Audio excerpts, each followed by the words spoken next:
sports. We are Baltimore. We are St. Louis.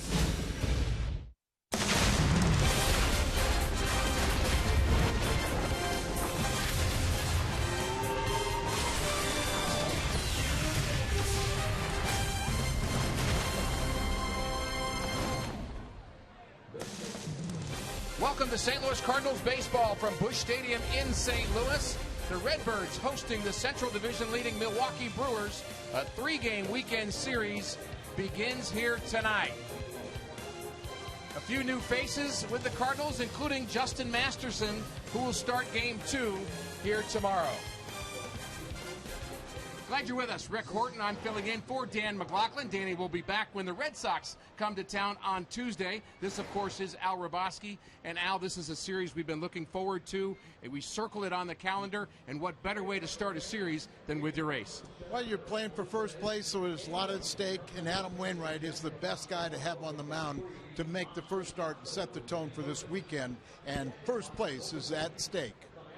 Wainwright gets the start here in Game 1, a good pitching matchup. Matt Carpenter will be in the lineup. He's been very hot in the second half. Cardinal baseball coming up.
BJC difference maker. The head-to-head matchups between the Brewers and the Cardinals this year have produced 5 Cardinal wins. The Redbirds have outscored Milwaukee 46-38, but the big story is the number of home runs the Cardinals have hit against the Brewers. Not a home run hitting team, but 54% of the runs have scored via the long ball against the Brew Crew.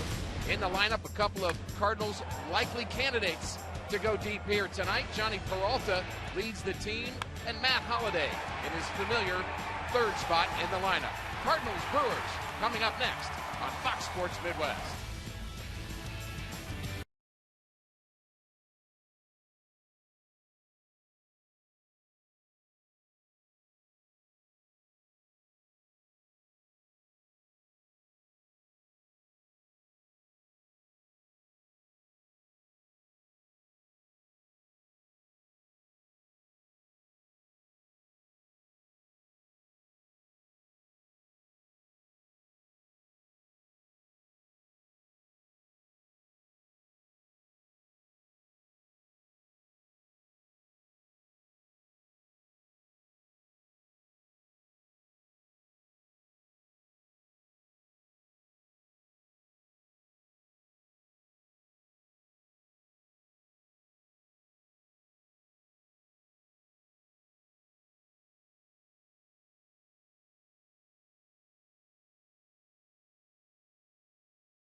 Line, the perfect beer for whatever happens.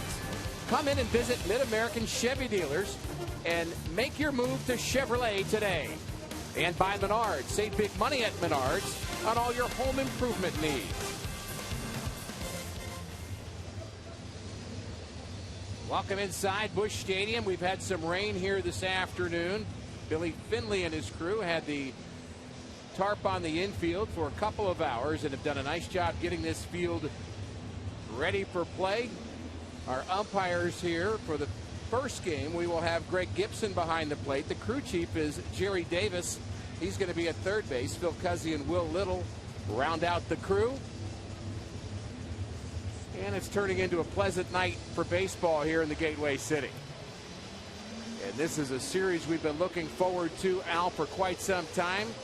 Adam Wainwright has completed his warm-up tosses and the perfect guy to have for game one. Well, I think anytime you see two of the better teams in the Central Division, you know they're going to be doing battle, not only on that night, but also for the crown in the Central Division. It's going to be a 4-team race, going to go down to the end, but the Cardinals play very well against the better ball clubs. Let's take a look at the Central standings. The Brewers 2 games ahead of the Cardinals. Milwaukee's actually played 2 more games as well, so the Cardinals really just 1 game back in the loss column. And the Pirates right behind St. Louis, and you can't count out Cincinnati as the Cardinals take the field. Crowds still filing in here tonight. Expecting huge crowds all weekend long. And let's take a look at the Brewers lineup here for game one. Ron Renicky is the manager. He'll have Carlos Gomez in that first spot. He's an all-star, followed by another all-star, Jonathan Lucroy. Ryan Braun, Aramis Ramirez in the middle. He has been a Cardinal killer and particularly hit Wainwright well.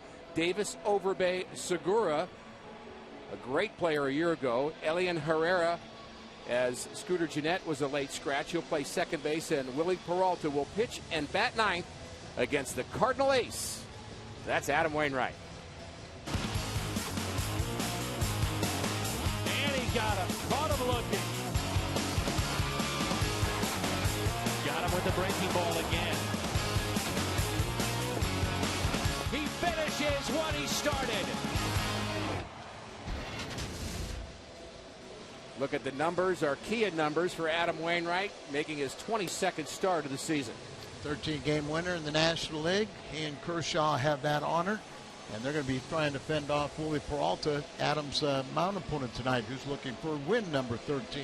But Adam Wainwright, whenever he takes the mound, you know the Cardinals have great confidence in his ability, and this should be a good pitching matchup. Peralta and 5 others with 12 wins, and Peralta has been terrific lately, but so has Adam Wainwright. Maybe his best season as a Cardinal as we look at Milwaukee starter, young flamethrower Willie Peralta. And he's pitched very well his last 3 starts, 3-0, and ERA under 150. And Wainwright's first chore will be Carlos Gomez, hitting .294 and an all-star for the second time this year, and he was a starter. And the first pitch from Wainwright is strike one.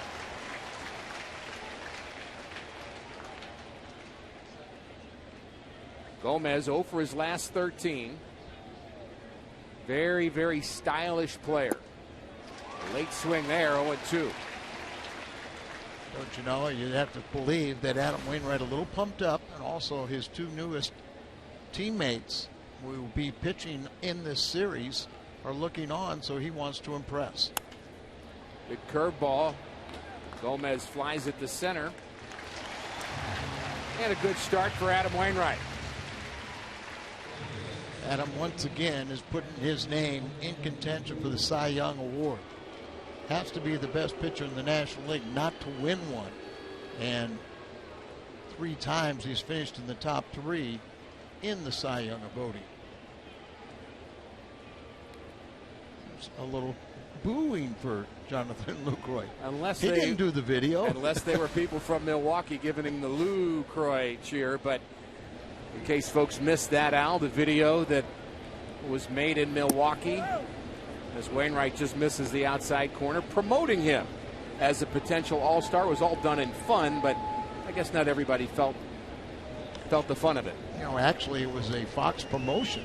You know, the Fox was really trying to promote the All-Star game, and they challenged, you know, the Milwaukee media, you know, to try and their Fox Sports Midwest, they challenged them to try and help promote the All-Star game, and they came up with that theme. There wasn't anything malicious in it. 2-0 to LUCROY. And for those who may have missed it, it was really almost a satire about like a political ad, yeah, and trying to oust the incumbent Yadier Molina, and all done in fun, according to most. And Jonathan Lucroy came on at the end, and I endorsed this message, right, or something, but you know, if he would have known what it really was, he didn't want to get into controversy. Right. And the Cardinals thought about responding, and Mike Matheny was not in favor of that, so they let it go. LUCROY certainly having a good season. 306, 6th in the National League in batting. Late swing and a foul down the right field line and out of play. LUCROY made the All-Star team for the first time. Really good numbers and deserved to be there. Yeah, deserved to be there, and he got there due to the injury to Yadier Molina.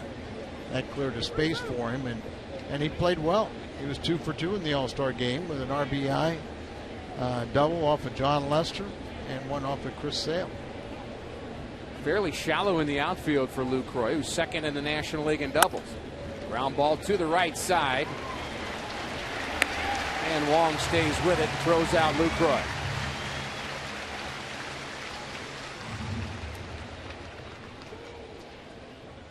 And we had some boos for LUCROY. How about this guy? What do you think? Different reason. That was predictable. And Ryan Braun probably used to it by now. A little more intensity in Ryan Braun, as pretty well documented why fans would be upset with him, and lied to his teammates and to the whole Milwaukee Brewer fan club. Cutter from Wainwright is strike one. He's pitched very well to Ryan Braun over the years. Ryan Braun's hit just 200 against him, but that's with a lot of at-bats. And Ryan Braun last month was their MVP offensively. He only hit 277 and 3 home runs. But that's how offensively their numbers were down. And matter of fact, Braun right now is in a little bit of a funk. He's hitless in his last 17 at bats. Always dangerous, though. Playing right field for Milwaukee. Curveball is laced down the left field line, foul. Out in front of it just a little bit too much. Adam really slowed up his motion on that one and kind of hung it, but it was effective in the fact that he had him way out in front and pulls the ball foul. 74 miles an hour on that curveball. Wainwright, a career record of 112 and 62. 50 games over 500, 2.99 career ERA. Pretty impressive. 1-2, a swing and a miss. Second strikeout of the inning for Adam Wainwright. 1-2-3 go the Brewers.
Things off for St. Louis as the homestand begins here tonight at Busch Stadium. And here's the rest of the Cardinals batting order for Mike Matheny. As we mentioned, Carpenter, Wong, Holiday 1-2-3, and it'll be Matt Adams, Johnny Peralta, and A.J. Pierzynski getting his first start here in St. Louis as a Cardinal. Oscar Taveras, the right fielder. Peter Borges will be in center, and Adam Wainwright will pitch in bat 9. Willie Peralta, as Al mentioned, trying to become a 13-game winner himself to join Kershaw and Wainwright. And this guy, Al, throws hard. No pitcher in the National League with a higher average fastball per pitch than Willie Peralta. Yeah, big young pitcher. He's only 25 years of age. He's won each of his last 3 starts, posting an ERA of 1.37. Lifetime against the Cardinals, he's 3-3. ERA sitting at 5, but this season 2-0 with a 0.68 ERA in 2 starts this year. But the good news is he's 0-2 with an ERA at 7 pitching here at Busch Stadium. That's the number we want to hear. Gained a lot of confidence in his ability. Started second half of last year. First pitch to Carpenter is high for a ball. Matt with a 380 on base percentage. Danny was suggesting, Al, on the last road trip, we should just start with the count 3-2 and just go from there. Just why waste our time? Just call it 3-2 and just have Carpenter go to the plate and see what happens. Well, I understand what you're saying, but Carpenter would tell you it's very important for me to see those 5 or 6 or 7 pitches to get to 3-2. I'll foul off a couple tough ones, but I want to get the pitch count up. So that's all part of it. Yeah, and then he'll eventually get to 3-2. 2-0 right now to Carpenter. Now 3-0. We'll take a 4-pitch walk then. Even better. Matt with a 4-game hitting streak and 7 for his last 15. Such a steady player. Top the Cardinals lineup. And there's a strike on the inside corner, 3-1. And Matt had a good road trip, hit 400 on the trip. Can't say that about all the Cardinals, as they missed a golden opportunity playing 2 sub-500 teams. They can only master a 3-3 500 road trip, and now you get your 3-2 pitch. Hoped for a little more on the road trip. Expected the 3-2 count, Al. We hate to say Danny might be right. Just don't tell him. We can tell him often. Payoff pitch to Carpenter. Late swing, jammed a bit, fouls it over the Brewers dugout. That pitch at 96. It's a smooth 96 too for Peralta, isn't it? Yeah. You know, some guys, they look like they labor, and other guys, the ball just jumps out of their hand. And that's usually when they got good life and movement to the pitch. 6 pitches already now. Gap is in right center. The 3-2 is a bit low. Leadoff walk for Carpenter. And we'll take a look at the Milwaukee defense behind Willie Peralta here tonight. They have a very good outfield, especially speed-wise, with Davis, Gomez, and Braun from left to right. Segura, very smooth. Herrera up the middle. The veteran Lyle Overbay at first base. Aramis Ramirez, also a veteran, at third. LUCROY, the all-star catcher. Our Dobbs Brewers defense. So important for the Cardinals to come out here and strike first.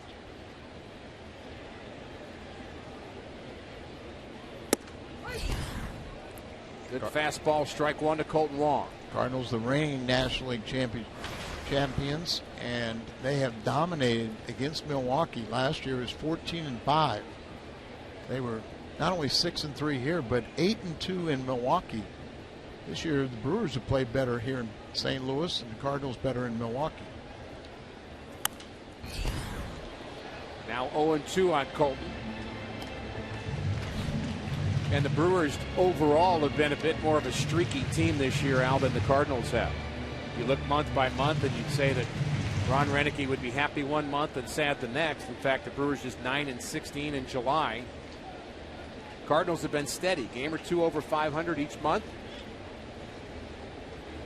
And again, 2 games behind the Brewers at the start of play.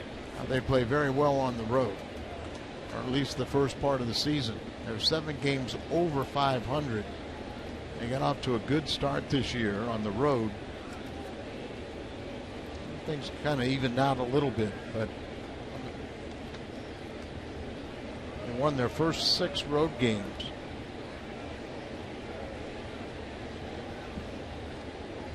Long has to protect here, 0-2. Hard hit to center field.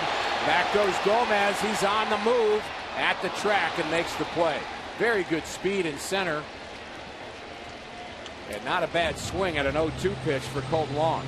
Well, we saw Colton Wong come off the disabled list and had a little pop in his bat. That's kind of leveled out a little bit, but he hit one and had a couple on the road trip that were dead center field that if he would have pulled them a little bit, they would have been home runs. And Willie Peralta has allowed 17 home runs this year. Matt Carpenter has hit 10.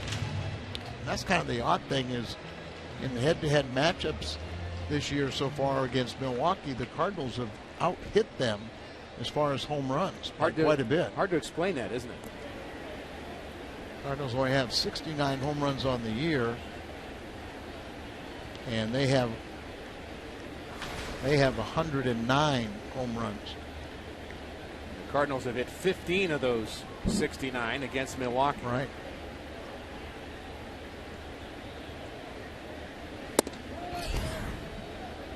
Talking about Talking about home runs, Holiday's been on a little bit of a tear. Traditionally, he is such a good second half hitter, and the Cardinals are going to need that to continue.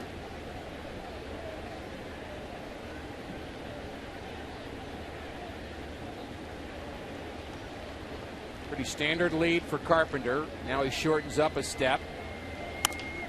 Ground ball to the left side. Ramirez thinks about second, almost trips over the bag, and then throws out Holiday at first. A little indecision there for Aramis Ramirez.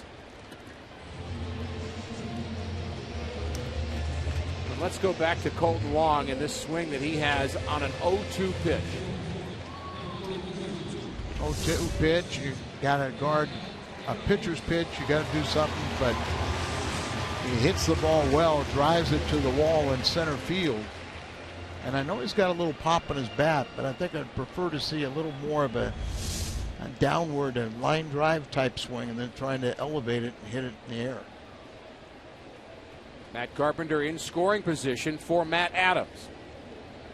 Adams had 4 RBIs in one game on the road trip. That came in Chicago. And he has been very good against right-handed pitching especially. Leads the National League, 347.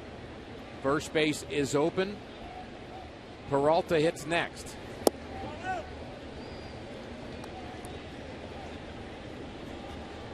We're both surprised to see the low batting average for Matt Adams in the second half, which I'm sure he'll pick it back up. Still third in the National League in the batting race. Shift on for Adams. Peralta misses outside, and this is more of the modified Matt Adams shift. It seems as if teams will shift a lot with him, then they'll see him, and then they'll kind of loosen it up a bit. Yeah, if you look at Chris Davis, the left fielder, he's playing straight away. Sure is. Matt will take a lot of outside pitch and drive it to the opposite field. Peralta falls off the mound there, 3-0, and when Peralta has control issues out, we're told he does just that, and a lot of pitchers do that. Falling off the mound towards the first base side, coming off the pitches a little bit, and losing his sights.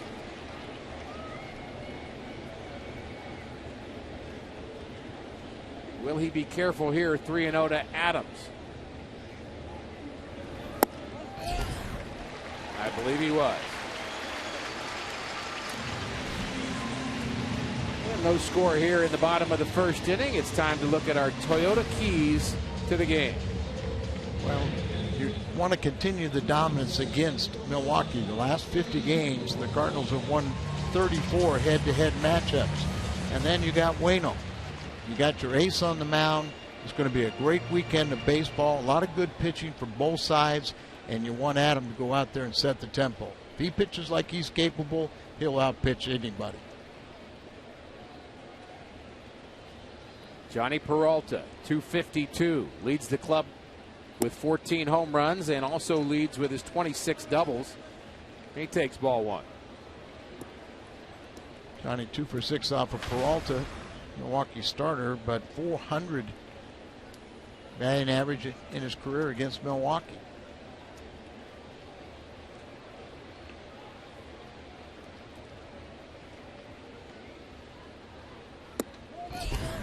You know what Earl Weaver would be thinking right now, don't you? Well, he's not thinking bunting, I know that. Not bunting, because he never wanted to bunt. What's his most famous offensive play? I thought his most famous offensive thing was to go and yell at the umpire and get kicked out, but that's not what you're talking about either. No, that's not it, but not a good ratio there, but setting the tone to throwing strikes. His favorite play was a 3-run home run. What sign is that?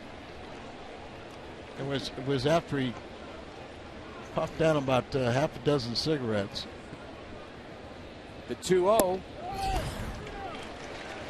Now 3-0. Peralta having trouble throwing strikes. And sometimes you go out there in that first inning, you're trying to pitch around a hitter like Adams with first base open, and you kind of lose the strike zone.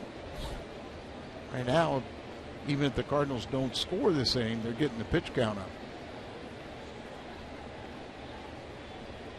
The 3-0. Taking all the way is Peralta, now 3-1.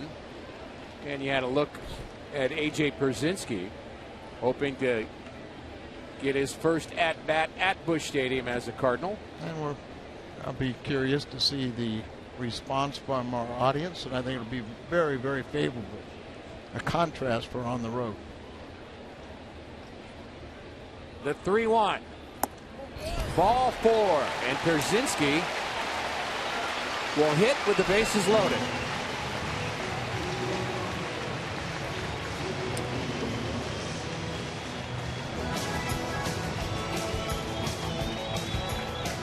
Batting 6, number 35, catcher A.J. Pierzynski.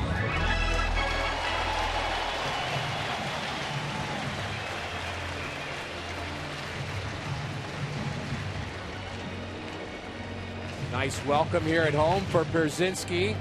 Conversation on the mound with Rick Kranitz. Pretty animated conversation on the mound with both LUCROY and his pitcher Peralta. And I wonder if some Cardinal fans are maybe afraid to clap too loud because they love Yachty so much. You think there's a little bit of that going on? I would hope not, but I was a little surprised it wasn't more of an ovation. We talked about Adam Wainwright setting the tone. Well, I'm sure Milwaukee's pitching coach was out there saying, Willie, this isn't the tone we want you to set for the weekend. Throw strikes.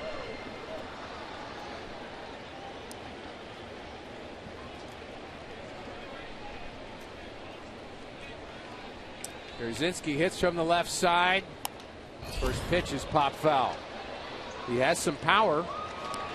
He was hitting .258 with the Red Sox before his release with 4 home runs, 32 RBIs. Has October experience and has hit .333 so far as a Cardinal.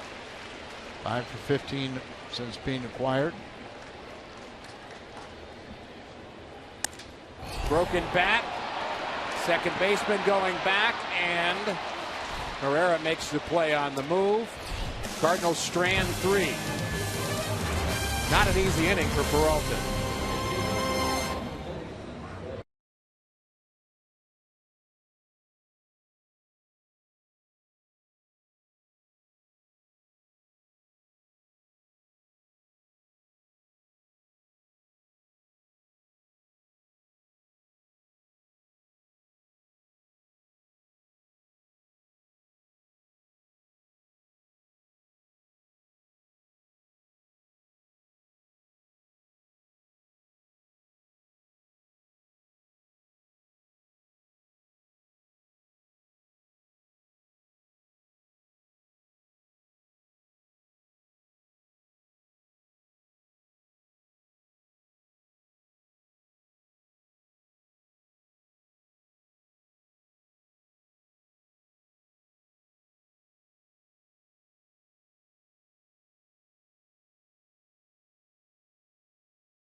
Ramirez leading it off for Milwaukee. Rick Horton along with Al Raboski. Jim Hayes with us as well.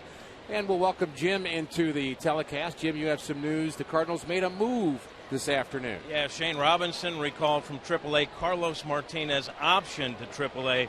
We're told Carlos Martinez will be starting at Memphis, and he'll go there with a very specific list of things to work on. Mike Matheny saying consistency at the top of the list. Martinez made 7 starts with the big club and never got it going as a starter.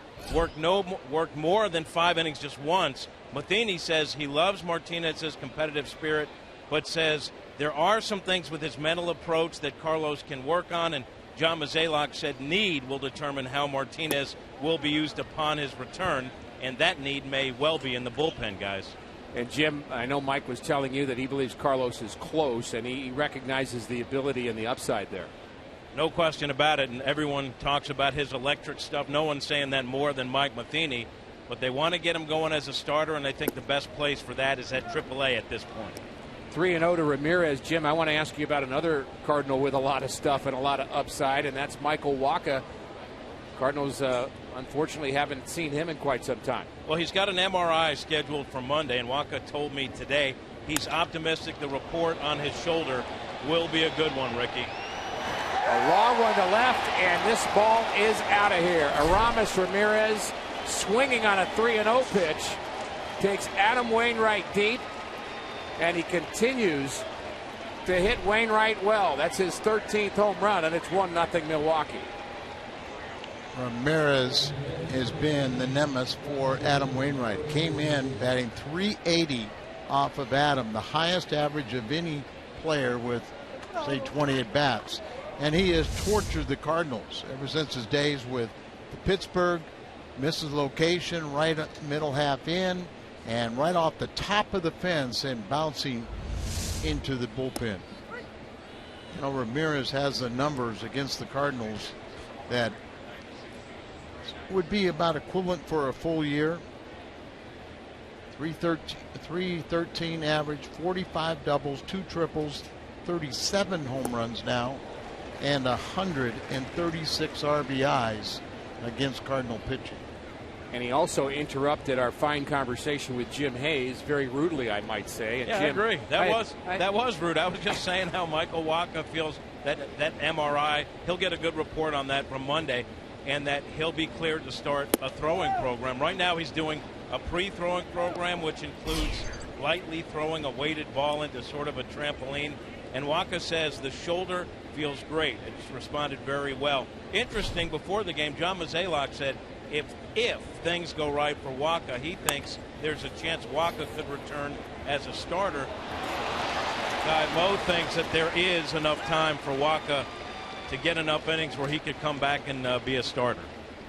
Ground ball to the left side. Carpenter can't handle it, and we'll see if that's a hit or an error. Would have been a tough play for Carpenter, but he fumbled it on the relay from glove to hand. Comes in here and has scored a base hit, and you know, it's kind of a do or die play right there.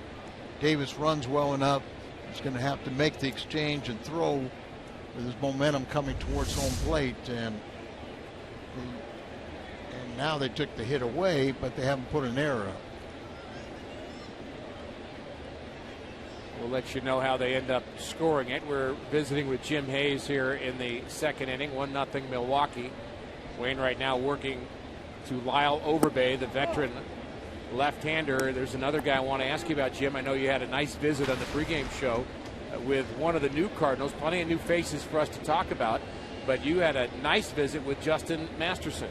Yeah, he's very excited to be a member of the Cardinals. There were some health concerns because he had been on the DL with a sore knee, and he told me that rehab assignment was about getting the knee right, but also getting him a fresh start mentally. You know, he's got the really good sinker. Doesn't quite have the velocity he had last year when he was an all-star, but he said physically he's in a good place, and mentally he's in a good place. Didn't expect to be traded. Once he thought about it, he thought no better place to be dealt to than the St. Louis Cardinals. And again, he's very excited. Great interview with you guys. Great work again, Jim. Thanks for the updates. Wainwright working to Overbay, 1-1 the count. Davis the runner at first. There's the patented Adam Wainwright curveball. Justin Masterson leaves Cleveland, who is 2 games under 500. They're in third place, 6.5 back, and you see the difference maker, the great curveball by Adam. So Masterson, who will make his start tomorrow, has to be excited about pitching in this environment and being in a pennant race. Another curveball low. You think they use the same terminology? You know, baseball terminology tends to remain pretty static over the years, and I wonder if they still call it a good spin when a player goes from third place or fourth place into a team that's contending a little bit more. That's what We always used to say. I wonder if they're still saying that phrase. I've never heard that You phrase. never have? No. So they probably are saying it then. You didn't. You didn't get traded a lot. I was traded. How were your spins, Al? My one trade to Kansas City was great. Good spin. I went to the American League in Kansas City where I was reunited with Whitey Herzog, and that was a great thrill to play for Whitey, but also to play National League style baseball in American League City. Will Davis go here? He's not. Curveball misses low from Wainwright. And Adam is yet to get an out here in the second inning as he labors the first three batters. And he needs a little help from his defense. So let's check them out right now. Our Dobbs Cardinals defense has Holiday, Borges, and Taveras in the outfield from left to right. You've seen Carpenter on the left side along with Peralta. Colton Wong and Matt Adams on the right side, and A.J. Pierzynski behind the plate.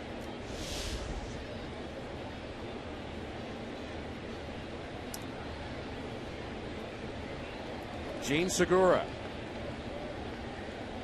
Very talented young shortstop.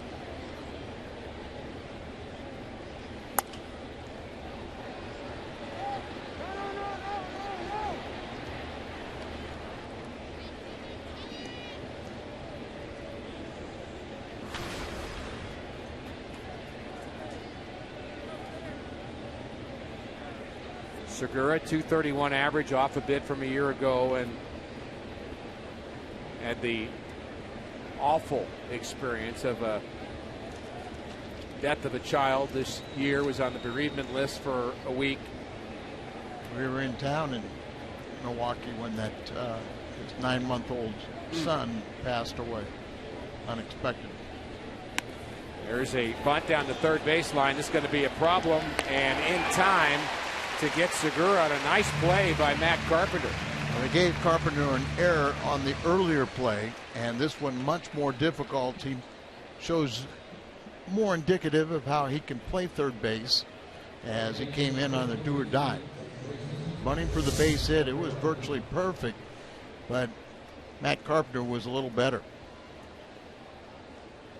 And no argument.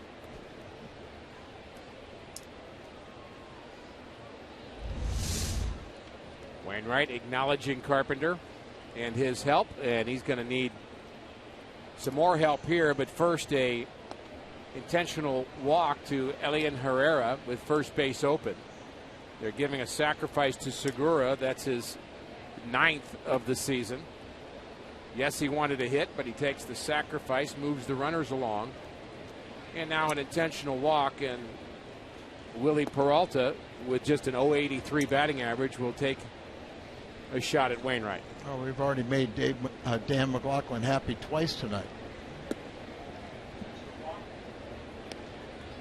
We've made him happy twice? Because Mike Matheny intentionally walked the 8th place hitter to bring up the pitch. He does like that, doesn't he? Yeah. It's time now to not only make Dan happy, but for you to tweet your photo using STL Fan Photo for a chance to have it shown in an upcoming game broadcast. That's brought to you by AT&T.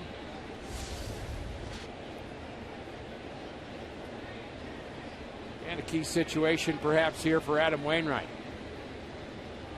Never know how much these early runs will matter later. First pitch to Peralta, pretty good swing there. Fouls it off. That swing didn't look like a 2 for 32. Agreed. I might have to see if he could hit the hook. Well, now that I'm ahead of him, I think you're going to see different type of cutters and breaking ball and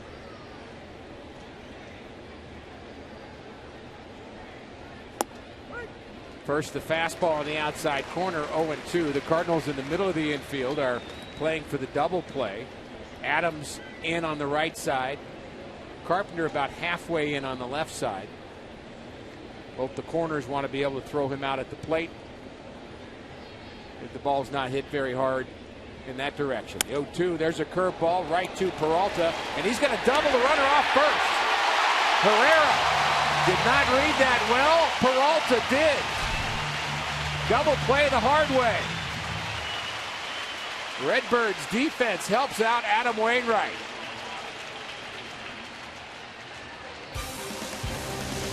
Base running mistake.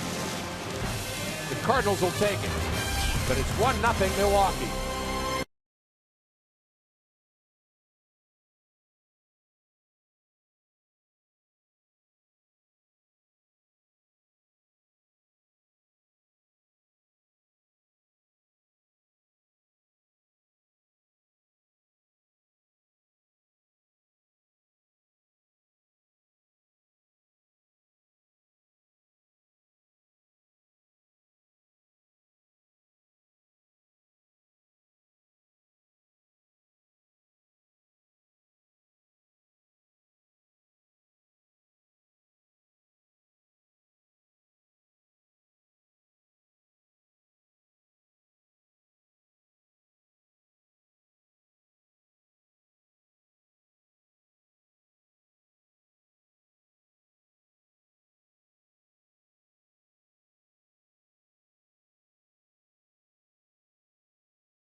Third, the Cardinals take on the Brewers. It's Build-A-Bear Workshop Day at Busch Stadium.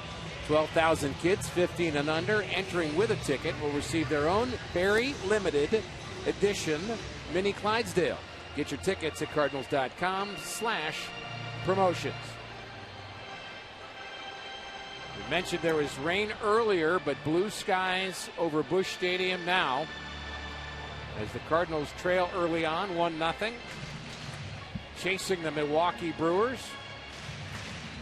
Chance to gain ground this weekend against the team you're chasing. What more can you ask for? Just checked out, as you see, Oscar Taveras with the trade of Alan Craig should free up almost daily playing time for Oscar. And I saw where Alan Craig is 1 for 2 tonight in the lineup against the Yankees for Boston. His hit was a double. And matter of fact, right now he's currently at the plate with a 3-2 count. Pulled that double into the left field corner at Fenway Park. So a good start for Alan Craig. Everybody wishes him well. Absolutely. But you also wish Oscar Taveras well.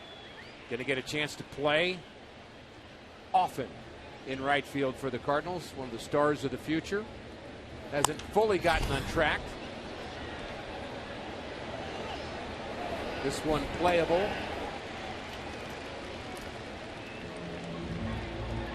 Alan Craig, among others, gave us such great memories, and you look back on how things changed. The starting lineup for the Cardinals not that long ago. Game 7, 2011 World Series. None of those players, Al, in the starting lineup tonight. Yeah, well, we saw it, everyone's gone from the Cardinals except for Molina, and he's on the DL, but that was just a few years ago, 2011, and boy, the roster does turn over. Ricky, a lot of times when you have what the Cardinals went through, and it was an emotional day for them, a lot of times clubs want management to make trades and bring them help. And then when they do so, they go, well, we didn't want you to trade our buddy. Not that guy. We wanted somebody else traded. John Lackey, who will get the start on Sunday. And then Lance Lynn will go on Tuesday against Boston. But John Lackey, a very good competitor, and just has to ask the Cardinals last year in the World Series. Fourth walk for Peralta, and he walks the speedy Peter Borges with one out. Fox Sports Midwest and the Cardinals bring you Mizzou night at the ballpark. That'll be August 15th. The Cardinals will be battling the Padres that night. Buy your Mizzou theme tickets at cardinals.com/theme and get a limited edition Cardinals hat. Get your tickets, wear your black and gold. We'll see you at Mizzou night, August 15th. Wainwright with a chance to help his own cause, and you wonder if Borges may try to steal a bag here. Well, that's one way for Milwaukee to try and figure that out. Get the orders. You see LUCROY looking into the dugout. Well, that's all to figure out what they want to do to combat the running game. Wainwright squares to bunt, and he gets it down perfectly. Peralta barehands it, throws out his counterpart, and Borges advances to second. And I know fans that don't like bunting aren't happy with that. A couple of schools of thought on that. Let Borges steal, give the Cardinals 2 shots to drive him in with a guy who swings the bat like Wainwright does. I was going to say, especially with Wainwright, but I'm sure Mike Matheny's thinking is that I've got a good RBI man as my leadoff hitter. Matt Carpenter has 38 RBIs. That's third best among National League leadoff men in driving in runners. Matt is also 5 for 12 with a home run off of his starter, Peralta. He walked his first time up. First pitch to Carpenter is low at 97. That was kind of Earl Weaver, I guess, would be. He hated walking. You know, so you only have 27 precious outs. Why do you want to give away one?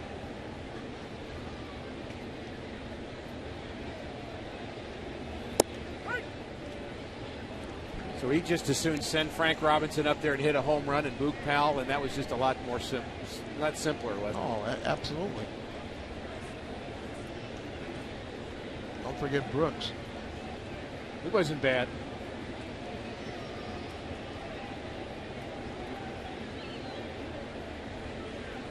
Straight up in the outfield for Carpenter. The 1-1 grounded to the right side. Herrera has it and throws out Carpenter. And St. Louis strands their fourth. 4 walks for Peralta already. 1-0 Milwaukee.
Cardinals baseball on Fox Sports Midwest is brought to you by Schnucks, your neighborhood hometown grocer for 75 years.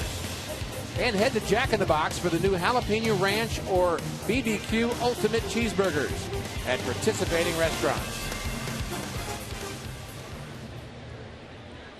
Glad you're with us for Cardinals baseball on Fox Sports Midwest. 1-0 Milwaukee through 2 innings of play. Good pitching matchup. Willie Peralta and Adam Wainwright. Peralta looking for victory number 13. Wainwright has 13 already. And he's ready for Carlos Gomez, and he misses with a cutter, 1-0. Gomez, by the way, Al, has been hit 5 times in 9 games against the Cardinals. How do you think he feels about that? Wrong one to left. Back goes Holiday to the track for out number 1. Well, I'm sure he doesn't like it, but if he would watch video and not be so impressed with his antics, maybe he might understand why occasionally somebody might accidentally hit it. No doubting how good a player Carlos Gomez is. He's a very good player, but he plays with a certain flair that gets under the skin of some teams, and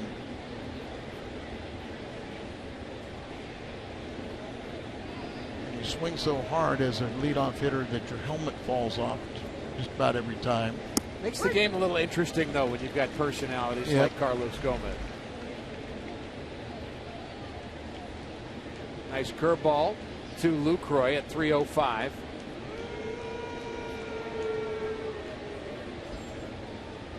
We've talked a lot about the Cardinal changes. There's a line drive right past Wainwright. Fortunate that that ball didn't hit him. You have to be a good athlete when you're 6'7" to get underneath that one.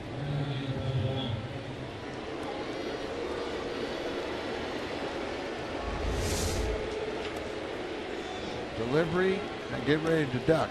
Wow. Not much reaction time there. No, and just inches above his head, thankfully. Brings in Ryan Braun, and Braun playing right field for Milwaukee. They have a solid outfield. They all hit from the right side, and I started to say, Al, that the Brewers had a deal of their own at the trading deadline. They acquired a left-handed bat.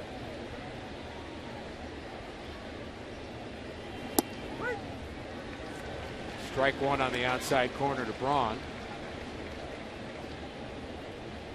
One of their strengths is their outfield. And curious that they went out and acquired an outfielder, but Gerardo Parra from Arizona. And he's left-handed swinger, 2-time Gold Glove winner, once in left and once in right. But they need his bat, a left-handed bat, to come off their bench.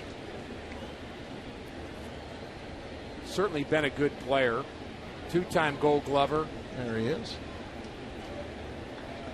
Came from Arizona. Just got in town probably minutes ago. Arizona having a rough year, so they were dumping some salaries and some players, and I frankly think that's a pretty good fit for this team, considering they're so right-handed, and he's such a good defensive player, and he's going to get his share of at-bats. There's no question. The only other left-hander on the bench for Milwaukee here tonight is Scooter Gennett, who was in the lineup originally, but he fouled a ball off his finger in early BP today and actually hurt his finger. They actually took x-rays and found that he was okay, but decided not to start him. He is available perhaps, but he's a pretty good young player too. Oh, he's hit Cardinal pitching really well ever since he came up last year. That bat looks slow tonight. I think he was looking for Uncle Charlie right there. But swinging.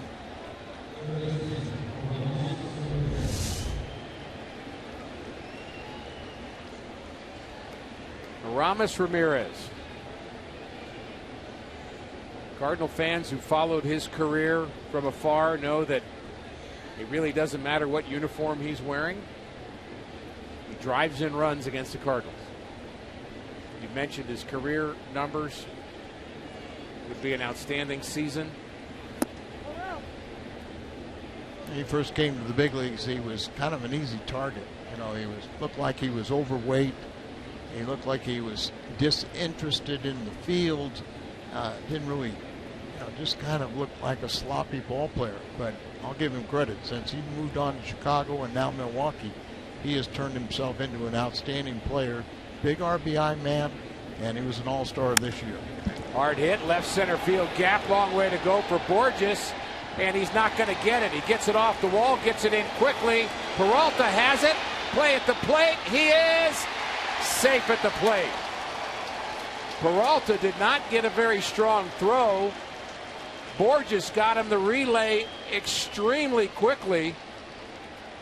But on the transfer, the low throw to Pierzynski was not in time. I think Johnny would like to have that throw back. Yeah, I just don't think he really had a handle on it. Like you said, kind of threw it right into the grass. But once again, the nemesis for Adam Wainwright gets it. And with 2 outs, LUCROY was on the way, and he comes circling the bases. As you see, he hits down at the base of the wall, carrying back quickly to Borges. He fires it in, and Johnny Peralta just never really had a handle on it, or they might have had a play. Big wild swing from Chris Davis. Reached on an error by Matt Carpenter in the 2nd inning.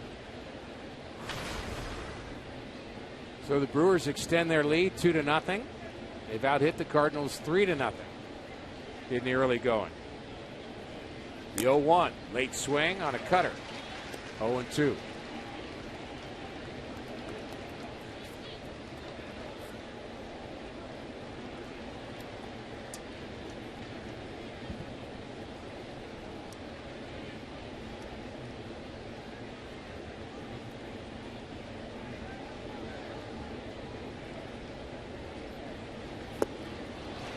Curveball takes care of Chris Davis.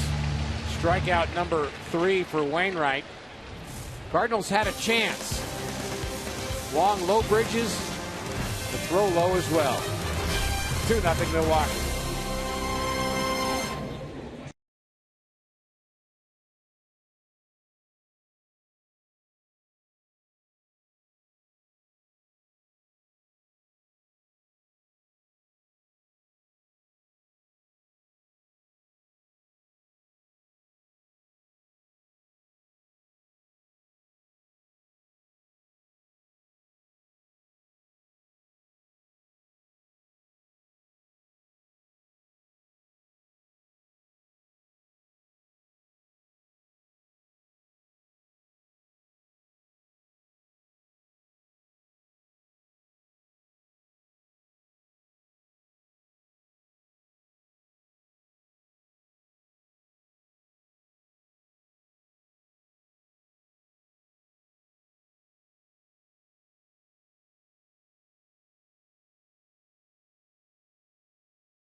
TV Premium, MLB.TV Premium, the #1 live streaming sports service. Watch every out-of-market game live in true HD on over 400 devices. Visit Cardinals.com for details.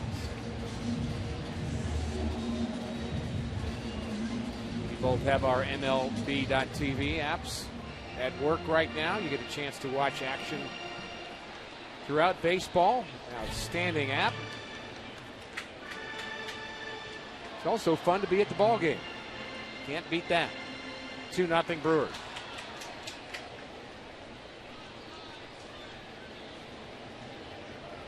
Wong, Holiday, and Adams. Cardinals looking for their first hit, though they've had plenty of base runners. And it's strike 1 from Peralta.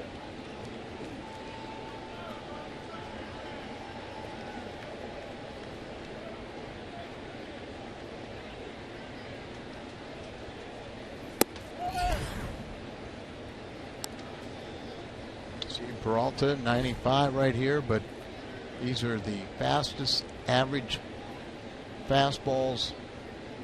And Peralta was number 3 on that list.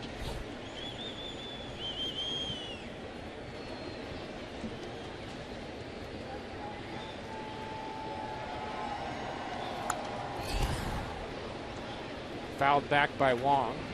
Of course, there's more to pitching than just throwing hard. But when you can throw that hard, you can't throw and compensate for mistakes and location. I was kind of shocked last year when had a similar graphic like that, and Joe Kelly's name was on there. Yes. The 2-2 to Wong. Swing and a miss. Cutter inside, and he fans on that. And the first strikeout for Peralta.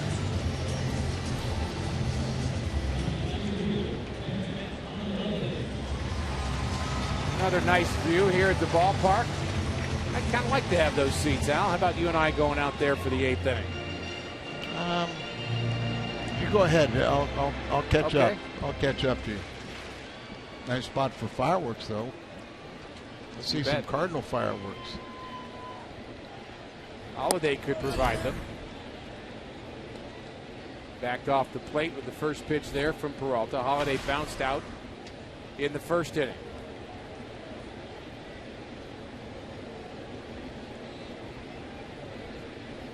It'll be very interesting, Al, to see how the incumbent Cardinal veterans, and I think of Holiday, Wainwright, Ellis, how they bring in the new veteran players who are new Cardinals, and how that chemistry comes together over the last third of the season.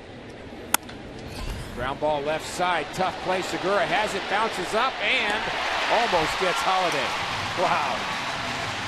Very athletic play by Segura, but an infield hit, the Cardinals' first hit of the night for Matt Holiday. Segura is a very good shortstop and almost made a great play. Holiday hits the ball so hard that usually when he can get it by a fielder, you know, things are happening there. But Segura dives, pushes himself up, and he had that little false step that maybe was the difference being out or safe. Cardinals' first hit. If Adams can't get us right back in it. Broken bat, ground ball to second. 4-6. Holiday takes out Segura, but he still gets the throw on the first base to retire Adams. We played 3. Cardinals trail by 2.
St. Louis, 2-0 Milwaukee. Overbase Segura and Herrera.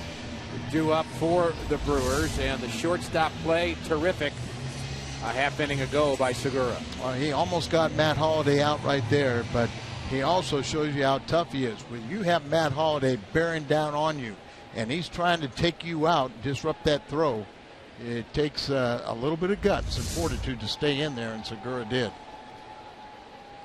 Very good young player. Wainwright, 49 pitches through 3.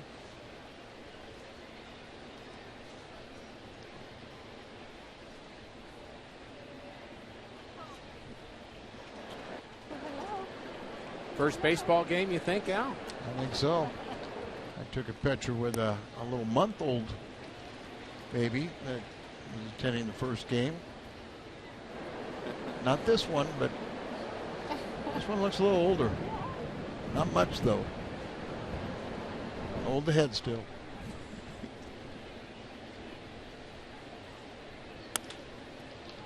Wong playing very deep second base. Long throw. Gets over Bay.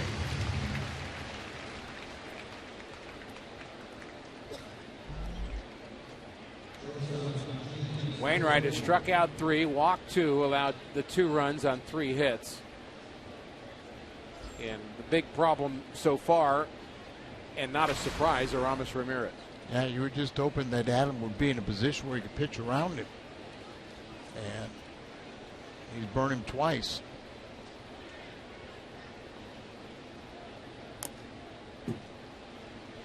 Very good pitching matchups in this series. We will have Justin Masterson making his Cardinal debut tomorrow, and he'll be opposed by the former Cardinal, Kyle Loesch.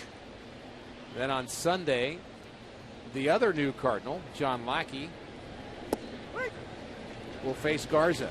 Matt Garza will pitch on Sunday. The Brewers had to skip one of their starting pitchers, Jimmy Nelson, and he had a blister come up, and they're going to just skip him, and with the off day it's not a problem to do that. They also felt like they wanted to separate Peralta and Nelson, 2 guys that were kind of similar in stuff, and so put another arm in there or a different angle or something to kind of separate them. So it works to their benefit. Big swing and a miss. And another strikeout for Wainwright. That's number 4. And there's the 2 new Cardinal starters. Face of this team certainly has changed here in the last couple of days. And I really think that, John Mozeliak did what he had to do. Go out and get starting pitching. Guys that could go deeper into it. Both these pitchers, by the way, Al, John Lackey and Justin Masterson, have pitched very well against National League teams in their career in interleague play. Both of them former All-Stars and a lot of postseason appearances. I think 16 postseason games for John Lackey. Cardinals know firsthand as he beat them last year in the World Series for Boston. Very good competitor. And Lackey and his reputation and stuff, and kind of let's go get him but also I was talking with Nishek about Masterson, and he said that he's got filthy stuff. I saw a little video of him with his sinking fastball, breaking ball. He's walked a lot of people, but I think it's more of a byproduct of, one, his knee wasn't healthy, and that's been kind of a nagging issue since spring training. And the other thing, that his ball moved so much that it was moving out of the strike zone. So he was on the disabled list. He was going to come off it tonight and make the start for Cleveland. But with the trade, he gets a new team. He's excited about that, and he'll get to start tomorrow. Very gregarious in his interview with Jim Hayes. He seemed genuinely happy to be here and was pretty honest about the fact that he hasn't pitched well this year and feels like he's gotten some things straightened out, including the knee you talked about, and he said some other things that he had to clear his head from, and he's certainly going to get an opportunity and get a chance to do it in a pennant race. Yeah, and I think you're coming from the American League. It doesn't sound like much DH in one league pitcher's hit in the other. But from a pitching standpoint, there's a big difference in what happens in the offense of a game. Interesting, he's standing next to High Sox Sunday guy John Jay Masterson, a guy who likes to wear the high socks too. Line out to right, and Taveras has it. Evidently, the day after he was traded, his entire team, or ex-team, all wore their socks high in honor of Justin Masterson. Good inning for Wainwright.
'16 and older will take home a Chris Carpenter bobblehead featuring his 2 World Championship trophies.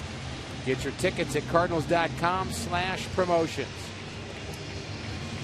How about that beautiful shot? Brewers starters are on a tear. The last 8 games, ERA 1.47. Ranks #1 in all of MLB.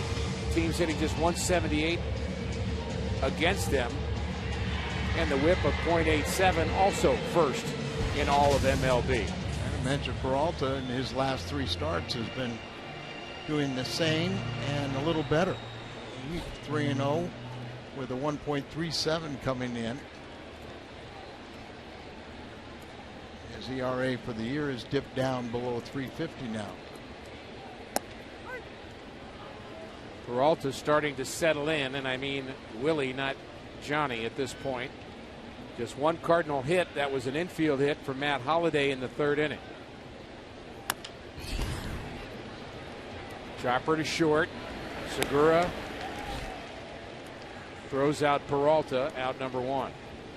You know, we had the promo for the Chris Carpenter bobblehead, and I've kind of had a couple of thoughts about Carpenter over the last couple of days. When you think about the Cardinals bringing in some new blood and maybe AJ Pierzynski and maybe John Lackey provide a little bit of that Chris Carpenter fire.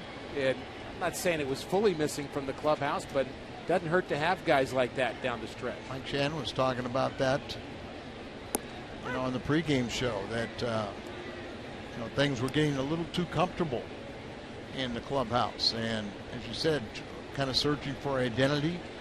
And maybe it wasn't bad to bring in some guys with a little fire. I think it was good. I thought Pierzynski would come and bring in something a little different. John Lackey has that fiery spirit about him. And, you know, teams can change from year to year. You know, the ball club was, a year ago, was so good at grinding out at bats and doing different things that you know, kind of really say that a team fighting their way through every game. And then this year, you know, we kept on saying, where's the fire? Where's the fire? Not that, you know, they're not great players, but they, you know, maybe you need somebody to kind of bring it. Players can fool managers and coaches, but you can't fool your teammates. so many young players on this Cardinals team a year ago, and you know, it's almost predictable that you're going to go through an up and down. The team's going to kind of change a little bit over time as people adjust to you. Oh, I said, you know, the things. Hard hit the center. And with style, Carlos Gomez puts it away. You know, a lot of things with the ball club going into this year. I said, you know, everybody's predicating that those young relievers are going to do everything they did last year or get better. And we saw Segras, maybe it was out of overworked early, but you know, had to go on the disabled list. Carlos Martinez, originally we wanted him as the 8th inning guy. Well, he was 0-3, not doing the job. And you put him in the rotation, and he's not going deep enough into games. And I think the best thing for him is to go back to Memphis, which he's been sent back. He'll be in the rotation there, build up his pitch count and his stamina, and then he'll be back in that rotation, you know, later on this season, or come back and be a reliever, which I think he's better suited for. Very talented either way, big upside either way, and so does this guy. Oscar Taveras have a big upside. The 1-1. We showed you the view from left center field just to give you an indication of just how quick the reaction has to be for the hitter. Is that a strike? It is today. There's that view one more time. See the off-speed pitch. You see the late movement. Hitter has to recognize that right away and not offer it. How's your assessment of Oscar Taveras? I think his numbers are way better than 208, and I like it every time he's in the box. I always kind of hold my breath and keep watching when the ball is hit to him and right. I think he's been better defensively than advertised. He scares me a little. Offensively, I'm still not convinced that, you know, he's going to be able to turn on major league fastballs. This would be a good test for him here. Now, you can learn to cheat on them, but then you leave yourself exposed for other ones. But can he get around on fastballs? Didn't need to get around on that one. Hit it right inside the bag at third, and he's thinking about 2. And the ball gets away from Chris Davis. And Oscar Taveras makes it to second base with 2 outs. And we'll see if they give him a double or not. I'm sure they'll give him a double, even though Chris Davis kind of had a problem with it up along the wall. It's kind of beyond our sight line, but he's sticking the bat out there, and there's no doubt a young player will add a little bit of a spark to you. And here's what happened with Davis down along the wall.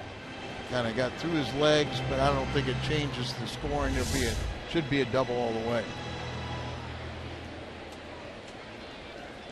So a chance for Peter Borges to drive in the Cardinals' first run. Borges has 15 RBIs, and the first pitch to him inside for a ball. Well, time will tell on Oscar Taveras. I make my comment about him only from having seen him hit quite a bit 2 spring trainings ago. Not this spring training, but before he got hurt the first time, I thought he was the best hitter in camp, and by far. And down there in spring training that year, I saw him swing the bat twice and never saw him make contact. So that helps in my perception. But to put it on the flip side is, I think he's a pretty good breaking ball hitter. I would agree.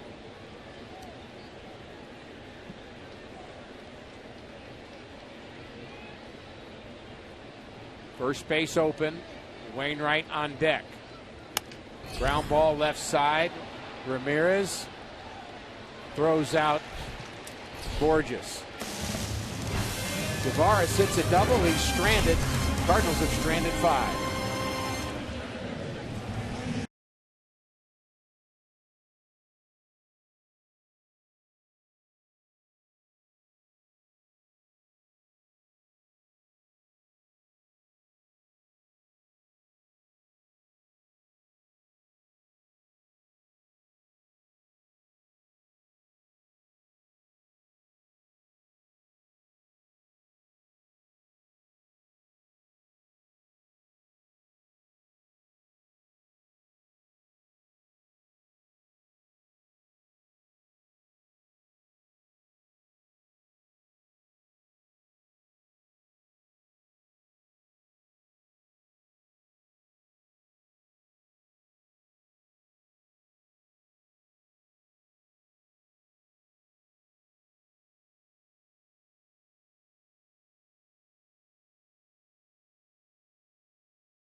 Guys, thanks a lot. 300 career saves plus for Jason Isringhausen, and way more saves than that for Pat Paris of You and I on the postgame show.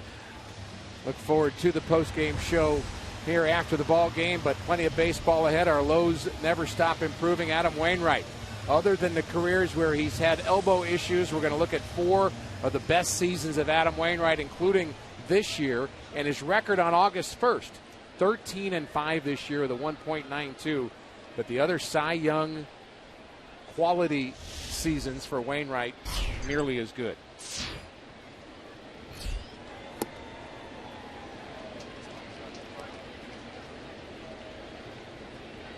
Strike one on Peralta. Wainwright,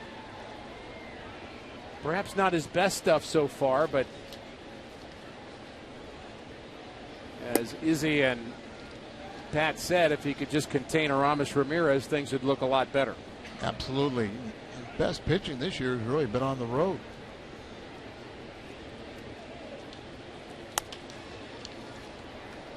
A little flare to right. Taveras makes the play.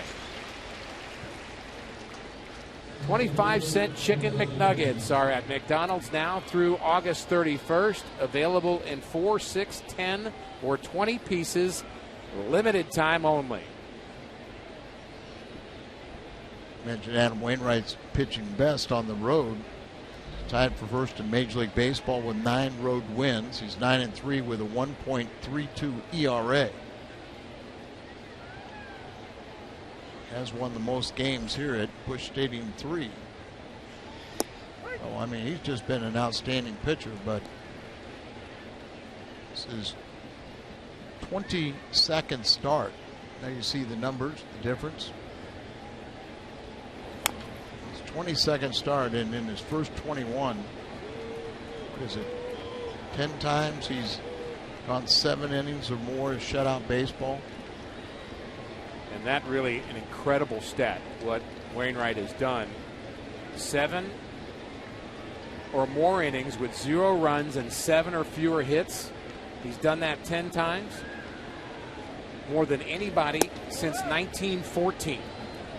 And again, we'll say 7 innings, 0 runs, 7 hits or less through the end of July. And Wainwright did that 10 times. Right behind him, wait till you hear these names. Big curveball. And there's a base hit for Gomez with 1 out. But the guys who he's a bit better than, Sandy Koufax, Don Drysdale, Bob Gibson, Juan Marichal, Walter Johnson. I've heard of those guys. All in the Hall of Fame. I guess the one guy that's not on there is Tion, right? Yes, Tion also had 8. Right.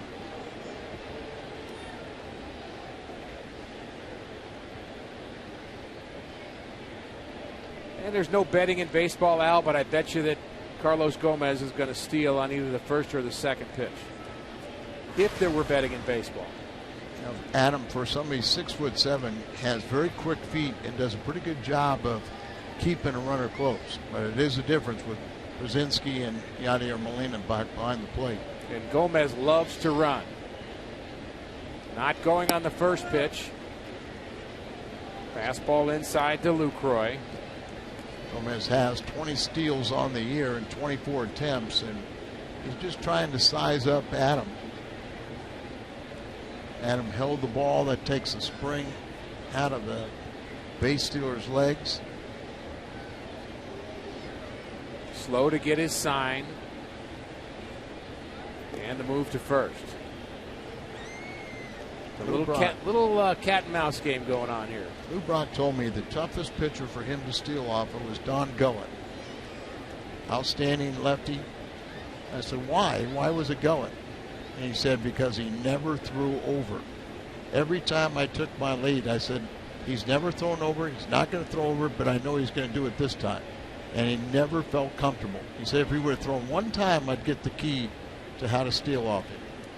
Not going, I lose that Your bet. Pseudo bet. I said if I was a betting man.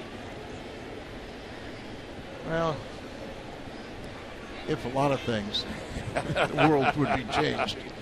Good point.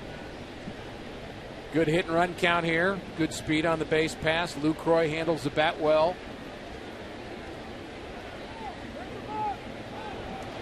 called the balk on Adam Wainwright. I'm not sure Adam realized what he did. I'm not sure anybody else saw it. I think they want an explanation as to what our second base umpire, Will Little, thought he saw. Well, Gomez was all smiles as if he forced this balk. That's what he thinks, but I think Adam Wainwright and Mike Matheny were saying I stepped off before I may have flinched my shoulder. Let's see if we can. Well, is he behind the rubber when he does that or not? He's in front.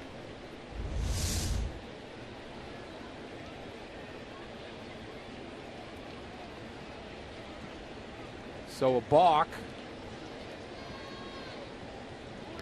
I should have bet on that. I'd have gotten better odds. I was going to say, you would have gotten real big odds. That's such a rarity for somebody like Adam.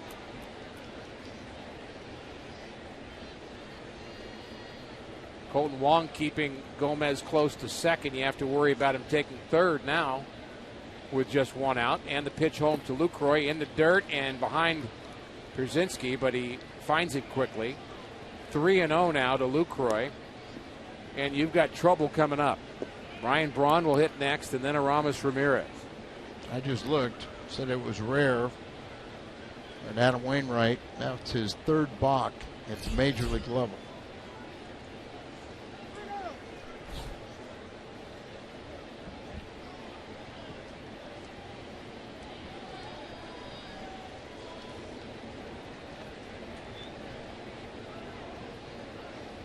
LUCROY should be taking here. Pickoff play at second base. Wainwright trying to atone for that balk. Very uncharacteristic of Adam Wainwright. He's just not a guy that makes mistakes. A Gold Glove winner. He's just a really good athlete, good fielder. Really does everything right. Right. And he's human, of course. And ball 4. And walk number 3 for Wainwright. FoxSportsMidwest.com is your home for Cardinals coverage all season long. Head there now to see where Stan McNeil thinks the Cardinals stand post-trade deadline. Find it on FoxSportsMidwest.com. There's Stan. A lot of opinions about the trades the Cardinals have made, and we go back to all the people that made those quotes about how could you trade Brolio? How could you trade our best starting pitcher for a guy named Lou Brock? He's not going to be very good. That was a common opinion, Al, at the time, and really you don't know about trades until 3 or 4 years down the road anyway. Hard hit to right. Taveras on the move. He's got a long way to go, and he's not going to get it. That ball bounces off the track into the Cardinals bullpen for a ground rule double, which may be a bit of a break for the Cardinals, as LUCROY may have scored on that otherwise. He was going to score most definitely, so it does save one run temporarily because Ramirez is coming up. But you got first base open. See if they pitch to him. Breaking ball, and this one stays above the knees, and Braun was remember he was looking for the breaking ball last time, right, and threw the fastball by him. Here he's gets the breaking ball away and goes that way for the ground rule double. Infield in on the right side for St. Louis. Peralta's back, and so is Carpenter on the left side for Aramis Ramirez with first base open. Do you dare pitch to him? I'm going to say, are you surprised a little bit? Yeah. Came in batting .380 against Adam, and he's got 2 more hits now. So 21 for 52, 3 home runs, 37 and 137 RBIs in his career against St. Louis pitching. Ground ball to third. Booted by Carpenter on the backhand, and he's not going to get anybody. Backhanded, he slowed it up, and then he kicked it with his foot, but then still was able to maintain it and get to it. Watch right here. The backhand, it pops out, then he kicks it with his left foot, but he gets it before that any of the runners could advance. So he does save a run at least by keeping that ball in the infield on the fairly hard hit ball to his right. Certainly not an easy play. Got some leather on it and then some shoe leather on it.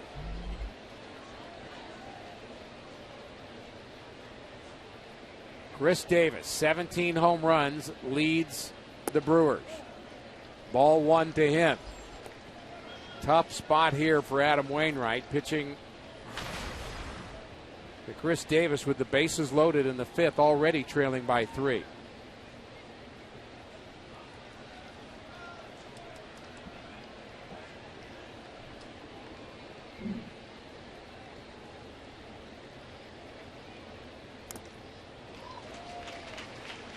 Davis doesn't get cheated. No, does he? he doesn't. He goes to the Carlos Gomez school of swinging. Mm-hmm.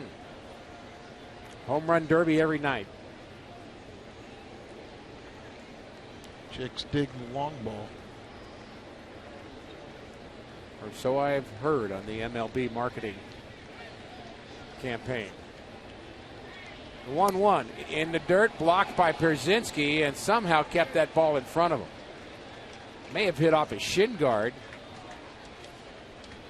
as much as his glove and bounced right in front of him. You know, AJ is not known for his throwing by any means, but he led all American League catchers in fielding percentage last year and is the American League record holder for errorless chances by a catcher at nearly 1,000. So he'll give you every effort he's got to try and keep that ball in front of him. And he used every piece of equipment he had to keep that ball in front of him, including his knee and his right shoulder. Good curveball there from Wainwright.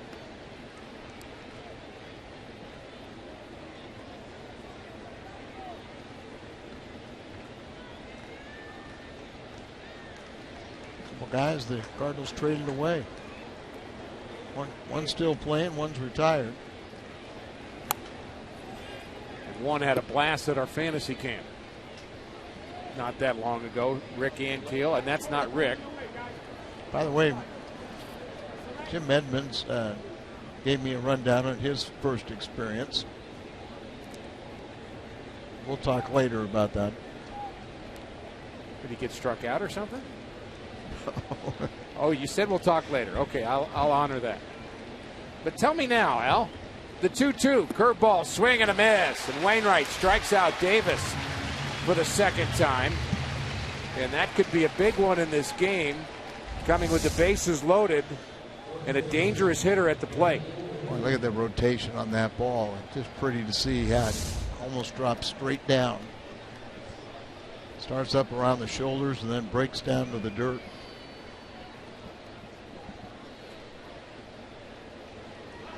Jimmy was at every minute of it, right?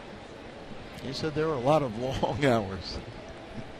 Hard work playing baseball all day long. That's why he retired. That was good for him, Al.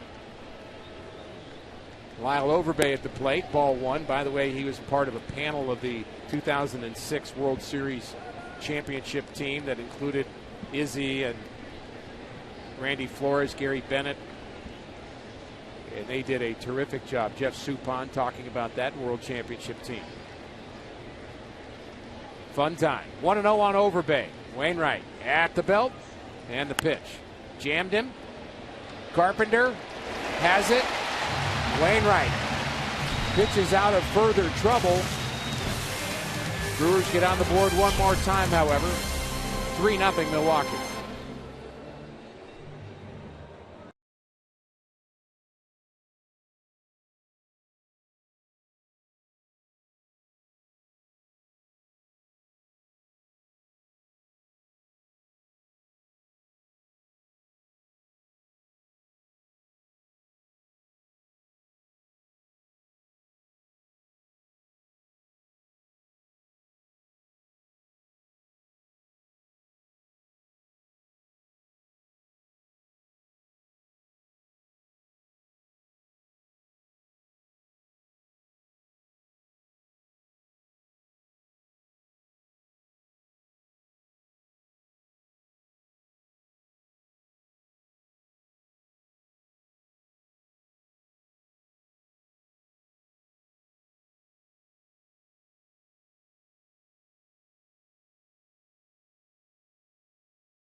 St. Louis's and Hollywood's favorite sons, John Hamm.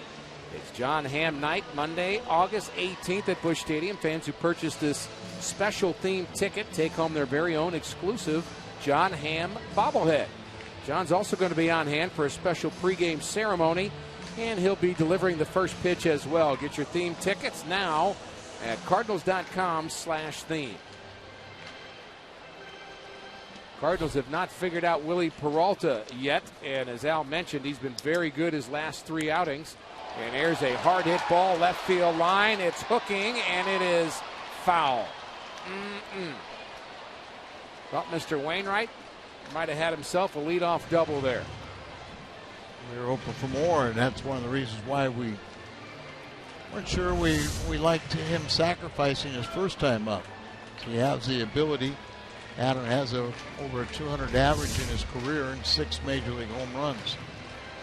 Peralta's been very tough on the Cardinals this year. We mentioned 3-3, but this year 2-0 with an ERA of under 1. Well under 1, probably under half a run now. Good swing by Adam. Peralta, by the way, had a game in early July, Al. It was actually on the 8th of July against the Phillies, where he gave up 9 runs.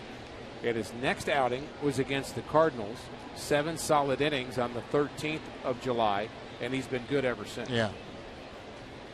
It was like 4 1/3 innings, something like that. That bad game he had, but you always learn more from bad experiences than you do from your good ones. Should be pretty smart then. Ground ball up the middle by Wainwright. This is a problem for the shortstop, but a nice play going to his left. And we have seen good shortstop play from Gene Segura here tonight. Add that one to the list. Such an athletic player that he can play, and you'll see he will stand out in a game because of his range and the things that he can do. He burst on the scene last year and became one of those up-and-coming shortstops that is going to be a perennial all-star.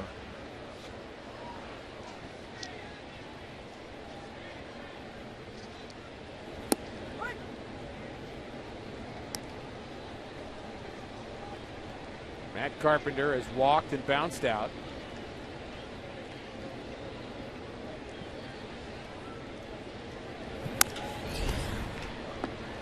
And a 3-hopper. And Carpenter's bounced out again. A couple of ground outs here to start the 5th. Only 2 hits for the Cardinals. Matt Holliday had a hit in the 3rd inning, and Oscar Taveras, ground ball single the other way. Actually, it was a double. Ended up going into the left field corner, and that's been it. And Peralta, I guess the worst news from the Cardinals' point of view is he seemed to have found his command. And walked 3 in the first inning, another one in the 2nd. And since then, he's been on cruise control.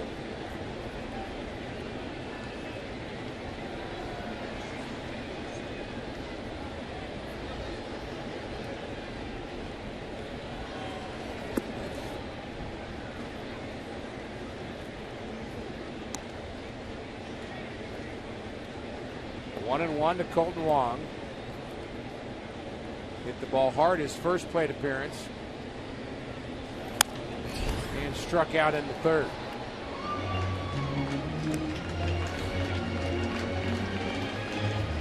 That's the only strikeout tonight that Peralta has, when he struck out Wong to lead off the 3rd. But the Cardinals have been doing a lot more striking out than they normally do.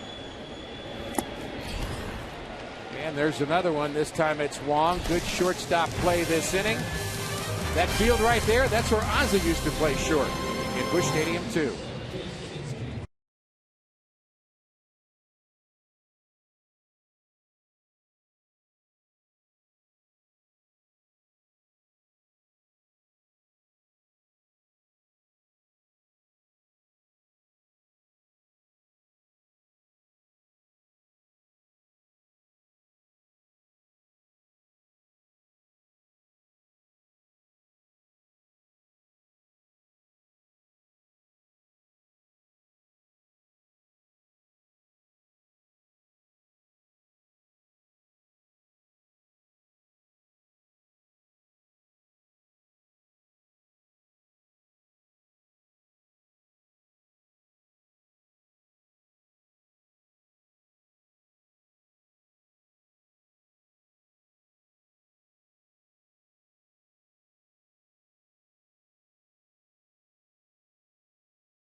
Cardinals square off again tomorrow. Kyle Loesch, former Cardinal, 11-5 this season, having a very, very good year. He'll be opposed by Justin Masterson, making his Cardinal debut, 4-6 record with the Cleveland Indians. Coverage begins tomorrow at 5:30 on Fox Sports Midwest.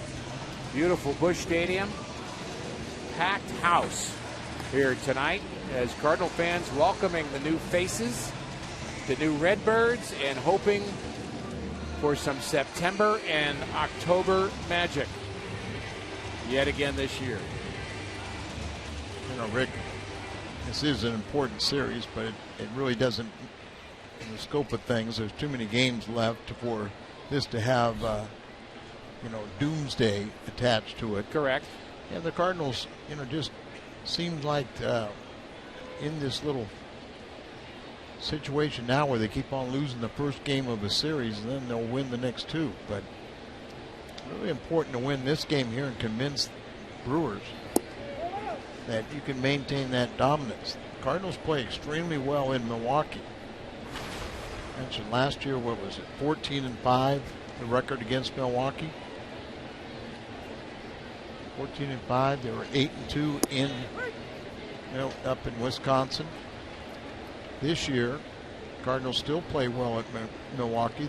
They've won 4 of 6, but the Brewers have won 2 of 3 here.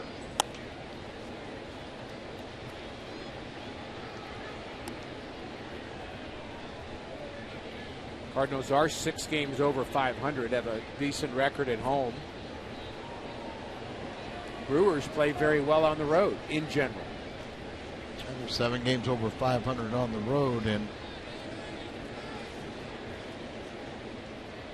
just 4 games over 500 at home. 1-2 to Segura. Big curveball. Wainwright has to barehand it. He better hurry. He does. Low throw. Gets away from Matt Adams. Adam, 2-time Gold Glove winner, has committed 1 error this season. We'll see what happens. Barehands it, fires it, and Adams just can't hold on to it. Very close play there, and boy, that'd be hard to give Wainwright an error on that. Yeah, I would say, and Matt Adams would be the first one, I'm sure, to say that he should have caught that ball. Could have been a much better throw, but that ball was still in the air. Scored as a base hit. Segura, 16 stolen bases. Another Brewer who can fly. Not going there. Hard hit and foul off the bat of Elian Herrera, who, by the way, had a 5-for-5 game against St. Louis on the 13th, and that was the start that Peralta made.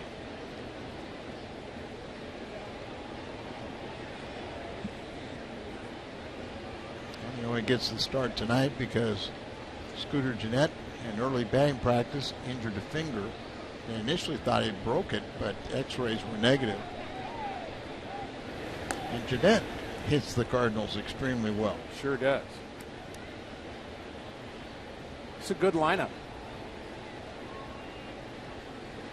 Also on the Brewers bench, they have Mark Reynolds, the veteran power hitter, strikes out a lot. Martin Maldonado is their young backup catcher, and Ricky Weeks, who is certainly a home run guy, home run threat, and strikes out a lot. A little flare into center, on the run, not being able to get it is Colton Wong. Play at second, not in time. And Mike Matheny is going to want to make sure that call was correct. Going to give his crew a chance to look this over on the video replays inside the clubhouse. They'll make the call to Mike Aldretti, and he's going to ask him to review this play. Thumbs up is a challenge. Very close there. Segura tippy-toeing in instead of going in hard and sliding. He's out, I think. From that angle, it looked like he was out. You want him to be out. Let's put it that way. You know, that's what I love about this replay thing. Somebody will look at it, and people who have a different agenda will see the same play and say, see, I told you. Well, you see it with your heart, you know, yeah. whether you're which fan of which team. But I read an interesting quote as we take another look at it. See, he's trying to tippy-toe in there. You really got to slow it down. When does the ball hit the back of the glove? Peralta, in his mind, thought it was an easy call. But I heard I read where one of the National League managers said he was thinking about having a former umpire be the one to watch the video and make the decision, because he said my video guy is such a fan of his team. He said I can't trust him to give me an honest evaluation. Interesting. Now that wasn't the Cardinals. There are some teams, including the Brewers, who use former players and former coaches to do that. I know John Shelby has had some role with that for the Brewers to help out Ron Renicky, and it's interesting that the guy who does that often has to deal with players who say, hey, come on, you should have put the thumbs up on that one because I know I was safe. And you actually have to answer to your own players who are, you know, they're dead certain that they're safe at times, or that they've put the tag down, or whatever their vantage point is. Yeah, I mean, it does put your manager in an awkward position because he always has to back his player. I suspect that this will not be the 6-minute challenge that happened in the Miami game. Yeah, don't get me started on that one. We're going to get an instant one. We'll find out.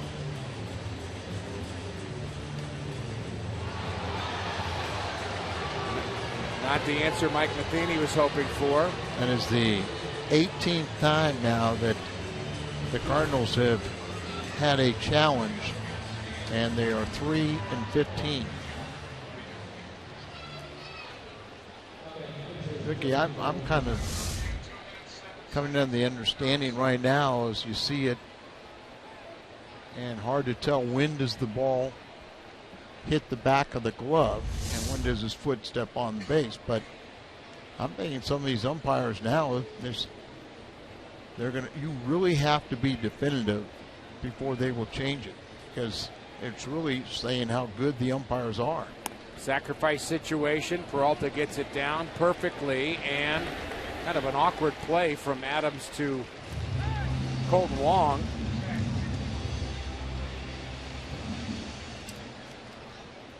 And Peralta does his job. I kind of wonder, I don't know when Colton broke, but did he see? He's trying to keep the runner close there, so he's got to go all the way, and then he gets to his position, and they took that false step back towards second, so it's a race for the bag, but he'll beat Peralta anytime.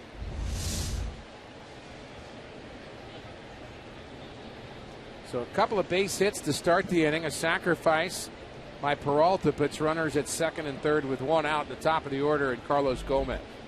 Infield in for St. Louis. They cannot afford to give up anymore. Wainwright set at the belt, and he hits Gomez.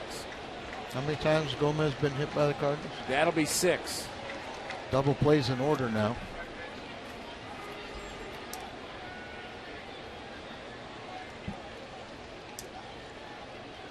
That'll load the bases for Jonathan Lucroy.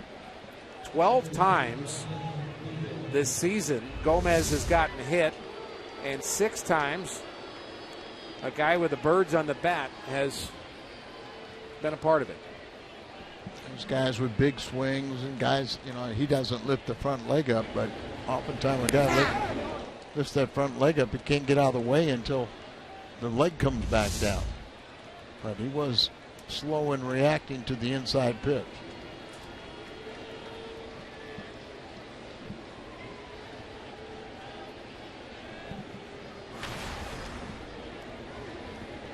And that brings in Lucroy. 1 out, bases loaded, curveball, strike 1, and as we often do on Fox Sports Midwest, we apologize for language. Our Spanish-speaking audience may have heard a word that's offensive to them because our microphones are right down there on the field, and we apologize for that. Lo siento.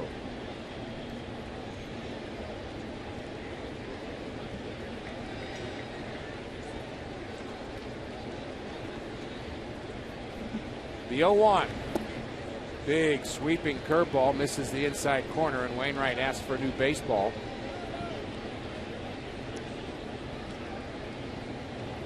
Interesting that he asked for a new ball, but the umpire didn't throw that one away. Rubbing it up, the umpire, and put it back in his pouch. Is that the Plan B pocket? Use that for the other pitcher? The other pitcher, yeah.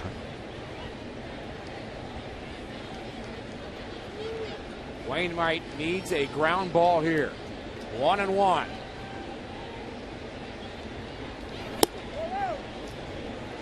Two and one.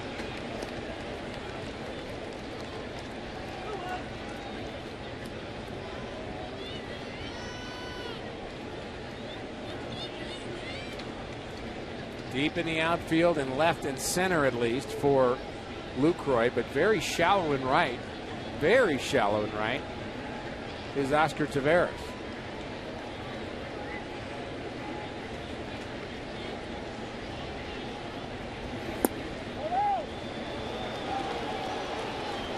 Wainwright just misses the outside corner. He wants this pitch. Is it a strike or not? Just off the plate. Could have gone either way, but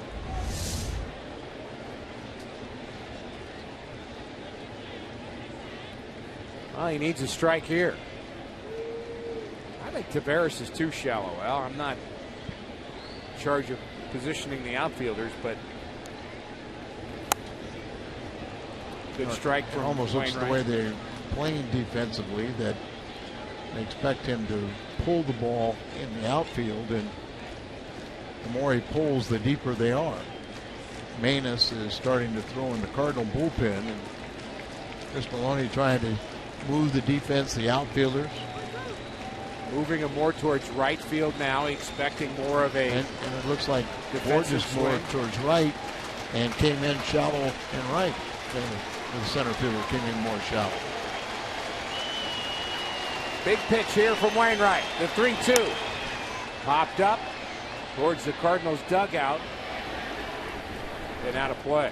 It's one thing, Al, they say about LUCROY. Even though he can occasionally hit the home run, he's not afraid to become kind of a contact hitter. He doesn't strike out a lot. He just tries to put the ball in play. And so Cardinals, I think, sensing that with 2 strikes, moving those outfielders in. But now I'm watching Taveras, and he just took 3 steps back. But like the old-fashioned, you get 2 strikes on it, you shorten up the swing. You're just trying to punch the ball and put it in play.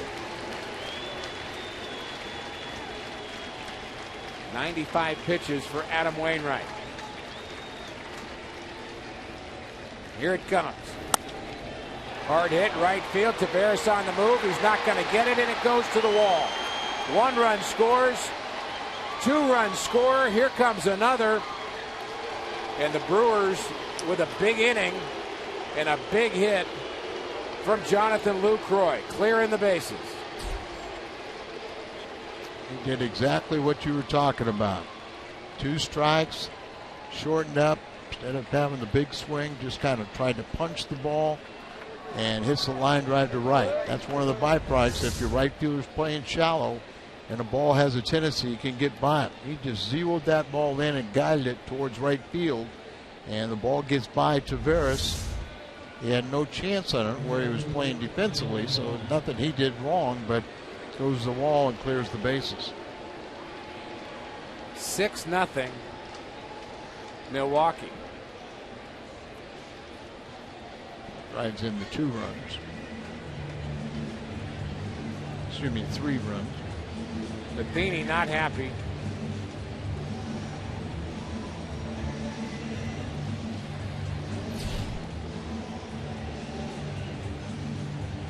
And neither is Adam Wainwright. Seth Manus replaces Wainwright. Matheny still Steve.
6-9-0 Milwaukee, 0-2-1 St. Louis, and a frustrating, boiling moment for Mike Matheny, who is tossed and then has more to say to the second base umpire, Will Little. And Little was the guy that called a balk early on, and then that play at second base. We mentioned the balk. Was Wainwright off the rubber, or was he on the rubber, is the question there. Well, the bottom line is that's pretty weak to throw somebody out with just, you're upset, this game is emotional, you turn and look at the umpire. Mike doesn't say any magic words, so I'm sure he said something, hey, keep, put your head in the game or get the calls right, but that shouldn't warrant an ejection. So Seth Maness takes over for Adam Wainwright. First pitch is blooped into right field, and a long way to go for everybody, and that's going to drop fair. Taveras has it.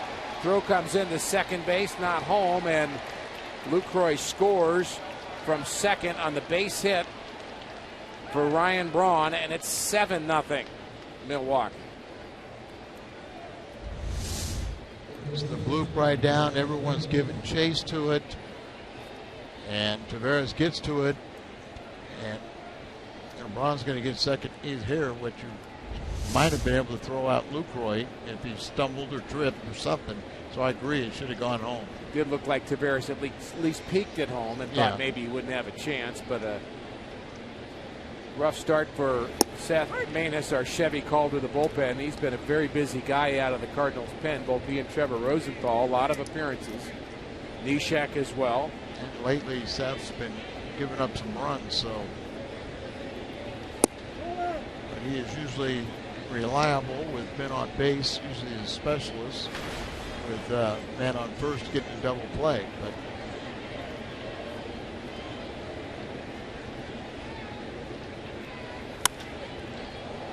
fly ball deep right center field. Borges, long way to go, and Taveras, who makes the play and gets it in quickly for out number 2. Want a great deal on Cardinals tickets? Fill up at Phillips 66 with 8 gallons or more now until September 19th. And you can receive up to 50% off on a pair of tickets to a Cardinals home game. For more information, visit cardinals.com/Phillips66. 7-0 Milwaukee. This is not the way it was drawn up this afternoon.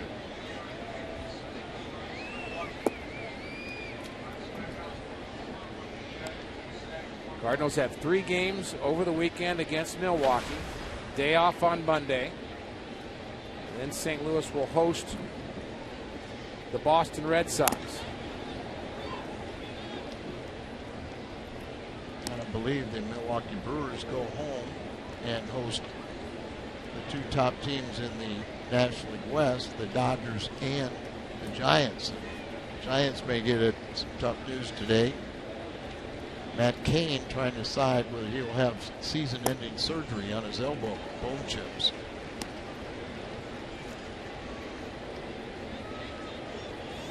One and 2 to Chris Davis. And as you mentioned, Al, plenty of games to play. This is game number 108 for the Cardinals, so it marks the 2/3 point of the season exactly. There's a strikeout, and Pierzynski throws out Davis, who struck out 3 times, but more damage, 4 runs.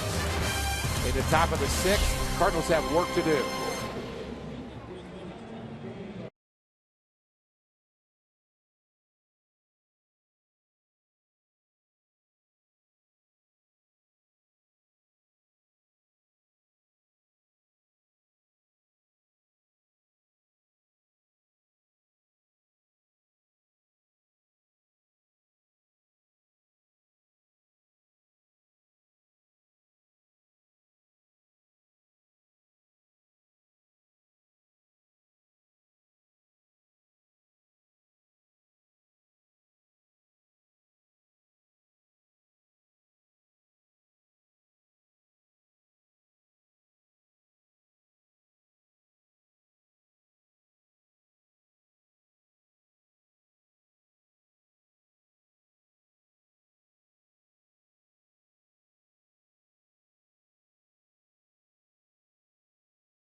To you by Bud Light Lime. Perfect beer for whatever happens. And by Ford, the official cars and trucks of the St. Louis Cardinals. Very pleasant evening at Busch Stadium. The score not so pleasant for the Cardinal faithful here tonight. 7-0 Milwaukee. Young fans still have their gloves, hoping for some Cardinal action here in the bottom of the 6th inning, and it'll be Holiday, Adams, and Peralta. And the first pitch to Matt is strike one. Wainwright has 7 earned runs tonight. His ERA goes from 1.92 to 2.26. Still very respectable, but I'm sure he's frustrated with his performance today. Let's see if the Cardinal offense can't do a little magic. They owe him a couple victories. Need the offense for themselves. Hard hit to left by Holiday, deep, and this is out of here. Home run, Holiday, his 11th of the season, and the Cardinals get on the board.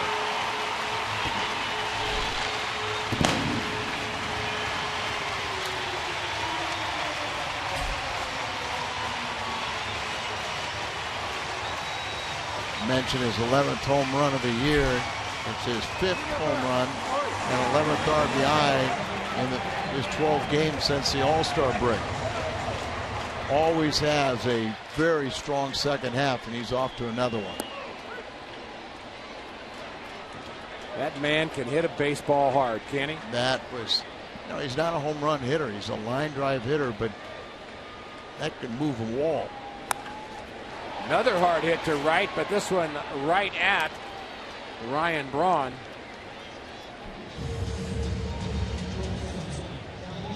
Take another look at that home run swing of Matt Holiday. Just so strong. There's nobody stronger in the game. Maybe somebody equal, but doesn't get a lot of the majestic, high towering home runs. That was just a bullet. 105.7 miles per hour off the bat of Matt Holiday. And it went 438 feet. So all you math teachers out there can have your kids figure out how much time it took for the ball to go from there to the stands. You have all the information you need. Lickety split.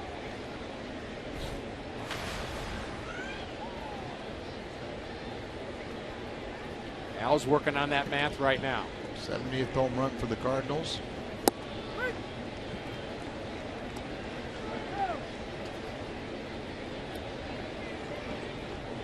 Peralta 0 for 1 with a walk.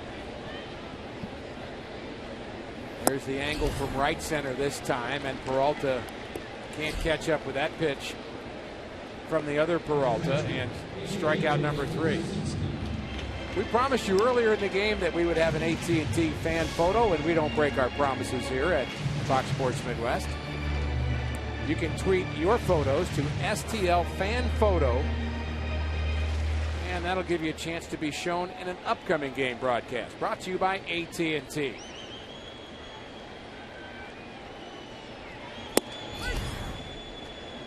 .95 from Peralta, and strike one to Pierzynski, who is 0 for 2.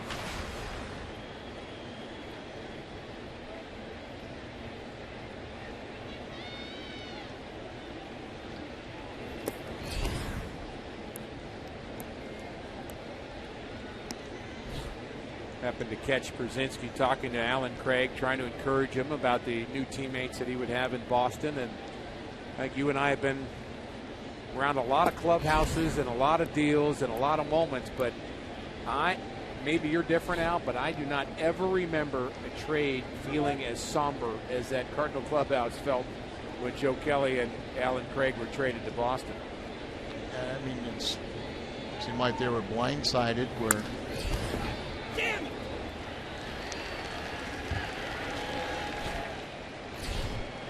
Pierzynski bounces out. We're sorry for the language today, folks. And the score, 7-1 Milwaukee.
Sports 1 will bring you the Yankees and the Red Sox.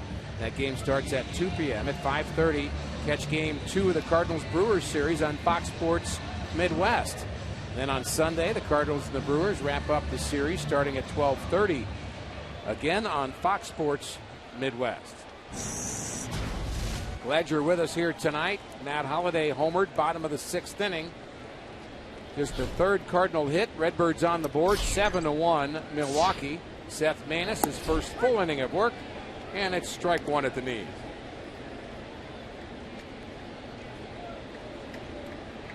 And for the math teachers out there, that ball that Holliday hit, 438 feet at 105 miles an hour, 105.7. Yeah. We are told that it was 4.1 seconds to get from A to B. That ball was smoked.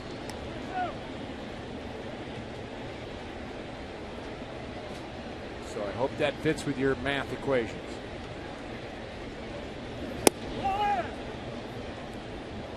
Two and 2 to Overbay. It was 0 for 2.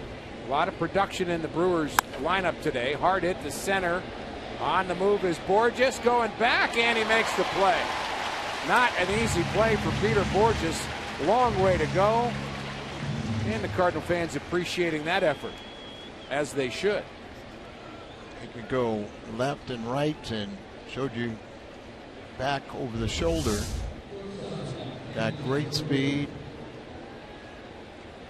Really fun to watch him see one in the gap, but made that look a lot easier than it was. Thinking the same thing. Easy when you get to that point, but most people would still be chasing that one. Can flat out run. I've always thought there's a difference. And some players have offensive speed, like maybe they run the bases well, but they're not necessarily fast in the outfield. That ball hit hard as well. Holliday to his left for out number 2. And we've both seen guys that can fly from home plate to first or first to third, but yet you would consider them very poor base stealers and sometimes even poor base runners.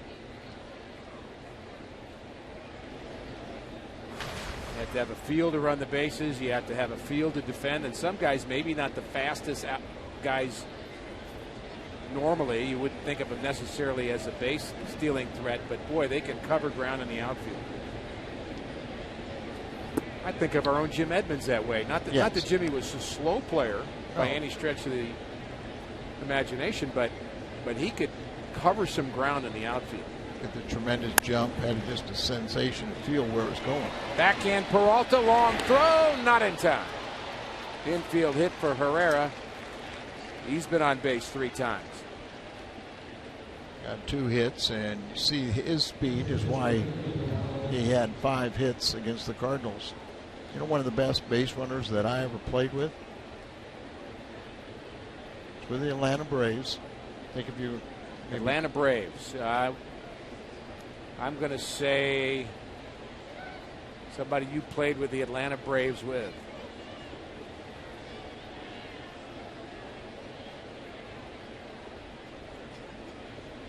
Glenn Hubbard. Am I close? No. I tried. It was Mutt and Jeff. Dale Murphy. Dale Murphy. Wouldn't have guessed that.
7-1 Milwaukee. Willie Peralta's 6 solid innings so far, just allowing the Matt Holliday home run. Adam Wainwright 5 1/3 innings, 9 hits, 7 earned runs. And Aramis Ramirez, one of those guys, he just had a hard time getting out. And not unusual for Wainwright and for the Cardinals to have trouble with Ramirez, 3 for 4 with a home run and 2 RBIs.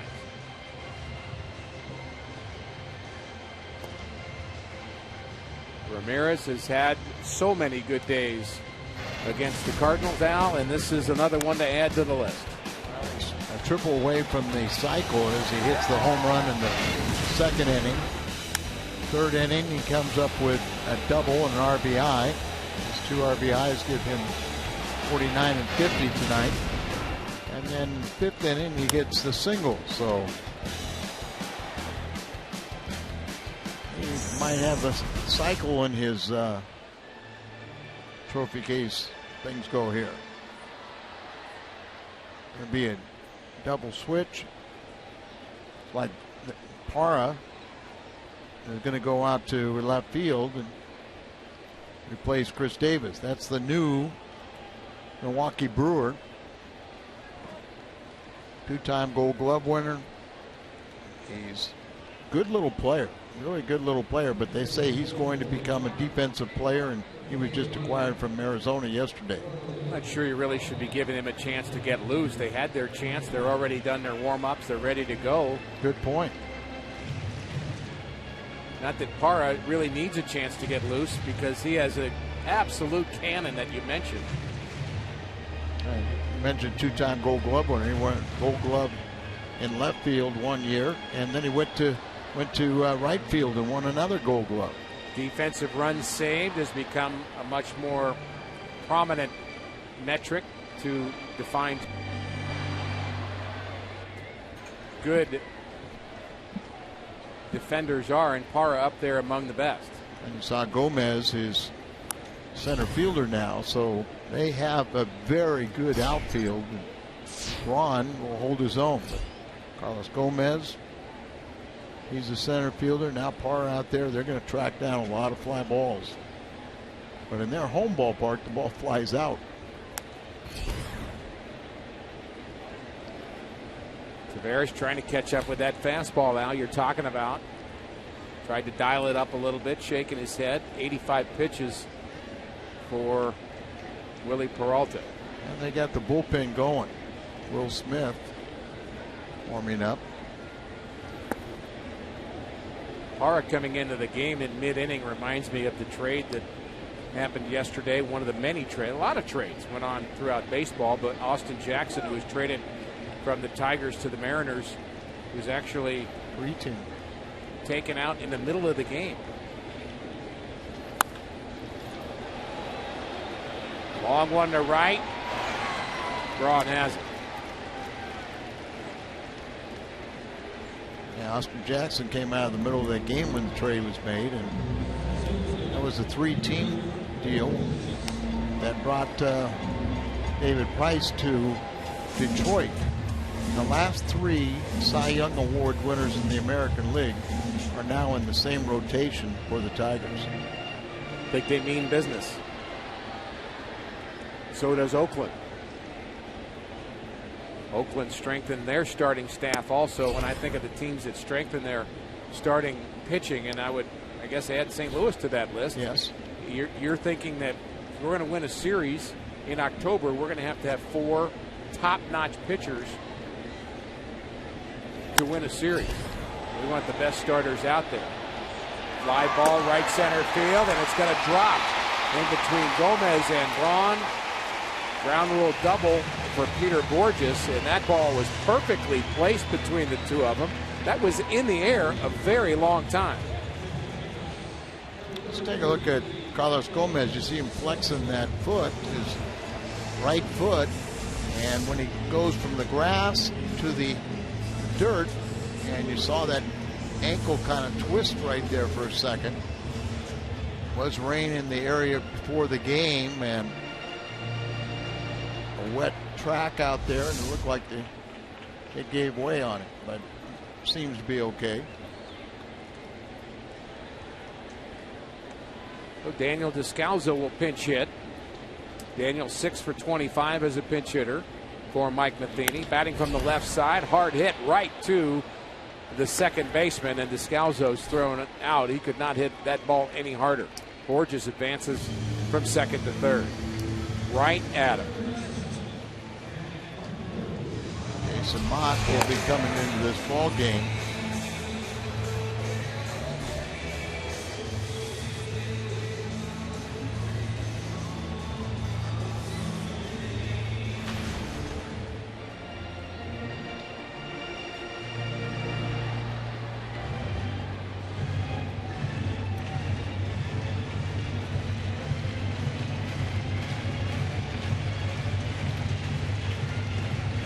RBI opportunity for Carpenter. He's 0 for 2, bounced out twice, and he walked. Belated happy birthday to Leanne Strong. Lena Strong turned 89 a couple days ago, but big Cardinal fan in Evansville. He never misses a broadcast. She's still pulling for the Cardinals. Thinks they can pull this one out. Oh, good for her.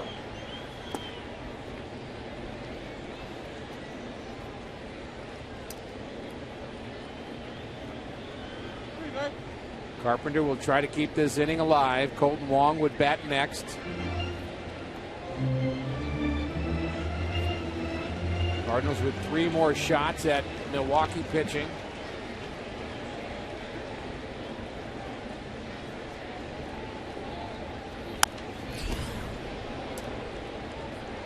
One and two.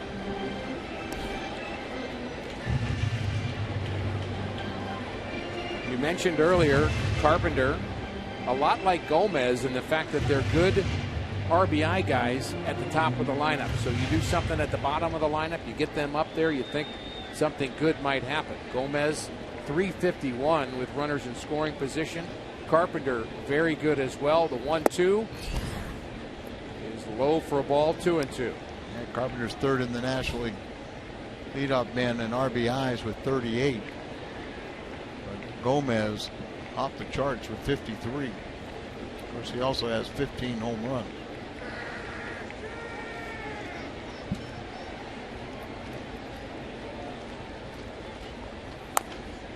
It's a good way to get RBIs. Drive yourself in. Carpenter does have a home run, by the way, against Peralta. Holiday hit his second against Peralta. Lifetime in the 6th inning.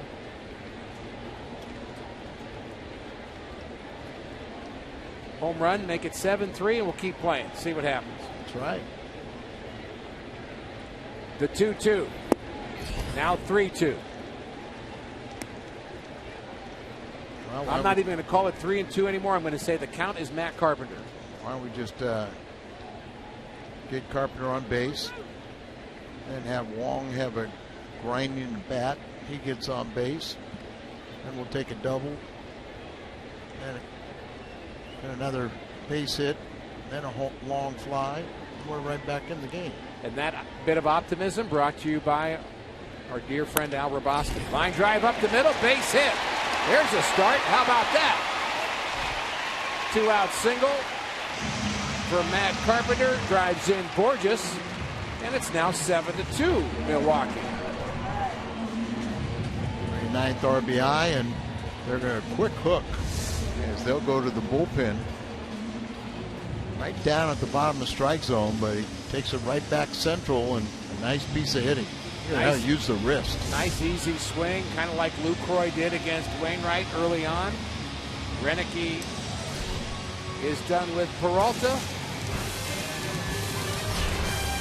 7-2 Milwaukee.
He was really having a tremendous season prior to that, and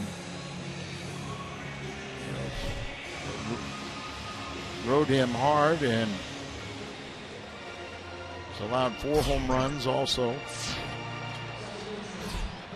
Last time he pitched was Tuesday at Tampa Bay, and he took his 3rd loss of the season. 3rd of an inning, 2 hits, 4 runs, 4 earned runs. He walked 3 in that game. Great June, not so good in July.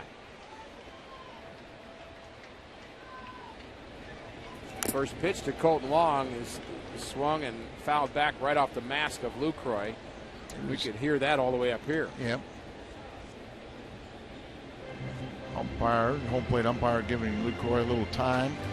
Will Smith was acquired from Kansas City in exchange for Aoki. And I'm sure that everybody that knows me is waiting for me to drop a Will Smith reference, and I'm not going to do it.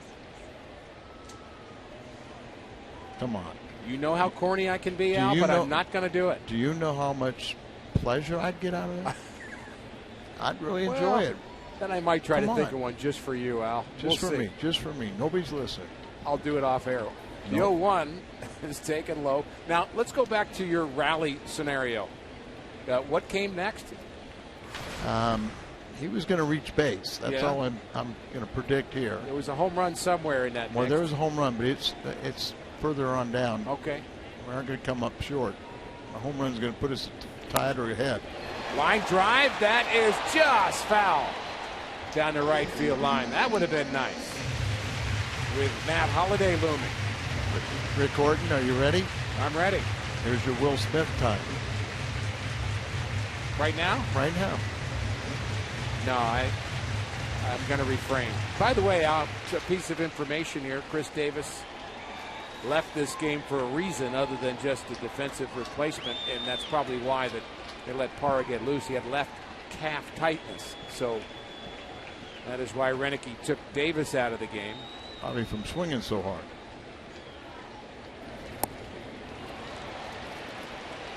Swing and a miss at the slider.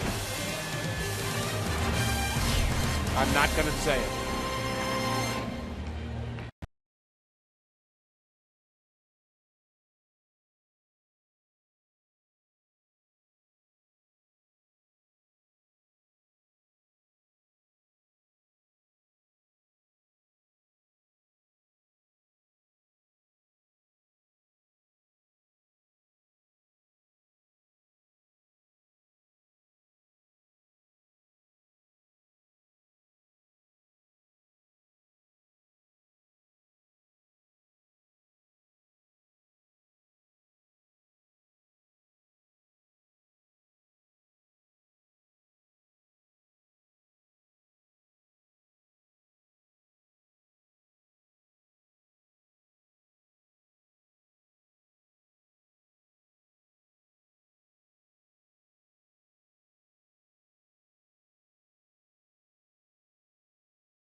Go to our studio with this Bomberito Sports Update. Pat Paris.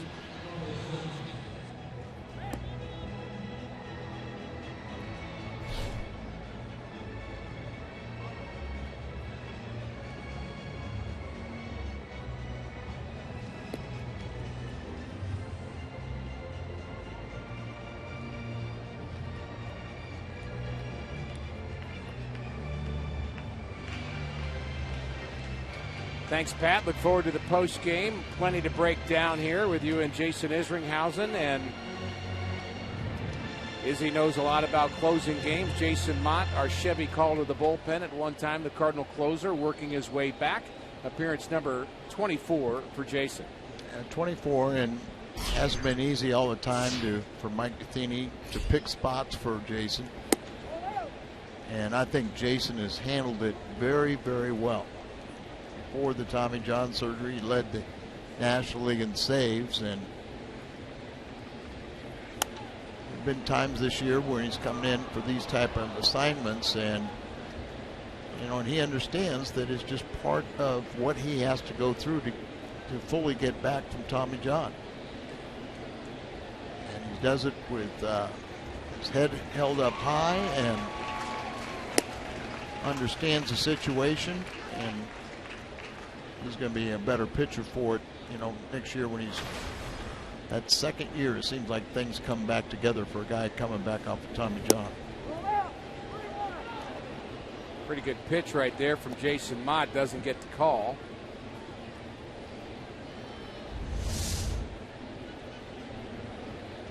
Just off the plate. The call was correct. Greg Gibson, our home plate umpire. That fastball almost hit Carlos Gomez again.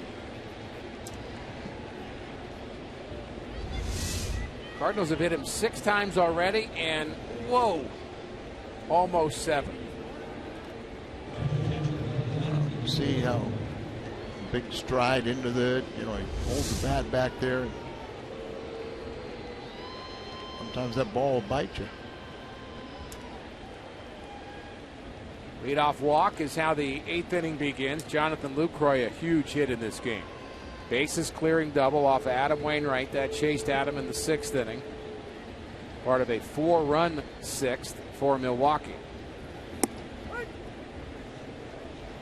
Cutter is a strike. High strike from Jason Mott. Lucroy really having a terrific season. 308 average, 12 home runs. The on-base percentage nearly as high as Matt Carpenter's.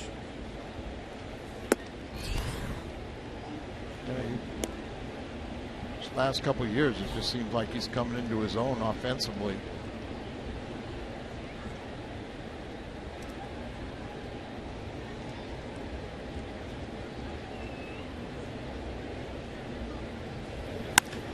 Hard hit to center field. In comes Borges on the move, makes the play, throw to first base, and not in time. Saw Peter make a nice play back over his shoulder. This one coming in, and forced Gomez to hustle back. Line drive coming right in at him. He gets a good read on it. Slides to stop. That'll pop up there and try to throw him out coming back.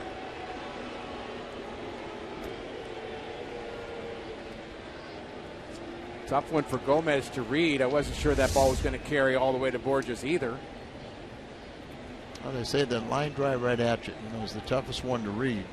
Is it going to sink in front of you, or is it going to take off and go over your head? For the defender and the runner. Yeah, if it's sideways, to your left or right of the fielder, you can kind of judge the height of it and determine whether it's going to take off. The one thing from a base runner, though, is you're seeing it from the side, so you can see if it's going to carry. But as you say, it's still, you aren't sure if that outfielder is going to come in quick enough to be able to make that play. And there's nothing wrong with having to hustle back to first base either. Agreed. You're doing something right. Having speed certainly helps, and Jason Mott appears to be struggling with his release point. Everything's up so far, and he makes an adjustment there with the cutter, but misses low. We use that phrase a lot now, release point, and for the casual fan and the fan that's been around a long time, knows baseball, played baseball, they certainly know what that is, but kind of describe what the release point is for a pitcher. Other than one of the most important things. Right. It is. And it's the feel. And I think it kind of goes hand in hand with today's players, as Derek Lilliquist is going to come out and have a talk with Jason. But because we didn't have the video or anything like that, everything was trained muscle memory. Right. And I think a lot of guys, when our motions got out of whack, you started with the first movement and got you to the finish, where the finish is that release point. Right. A lot of guys today, I think they try to correct it from the release point going backwards. But it's when you start your motion, if you do the right things and properly take the ball out of the glove or bring your arm back and stay on top of it, your release point will be there. So A and B and C cause D. Exactly. And when you try to say, okay, D's a problem, and I'm going to correct it going C, B, A, you run into a problem. And that's why guys have trouble repeating their delivery. We never thought about that. I've never heard that, because we always thought muscle memory. Yeah, I can do it, mentally. I can visualize myself doing everything mechanically right, and so I trained myself to do that, to have the same delivery, the same release point, and also to know that if my ball is going high, what I'm doing wrong, and get back under control. Aramis Ramirez at the plate. Mott jams him, fouled back over our head, 1-2.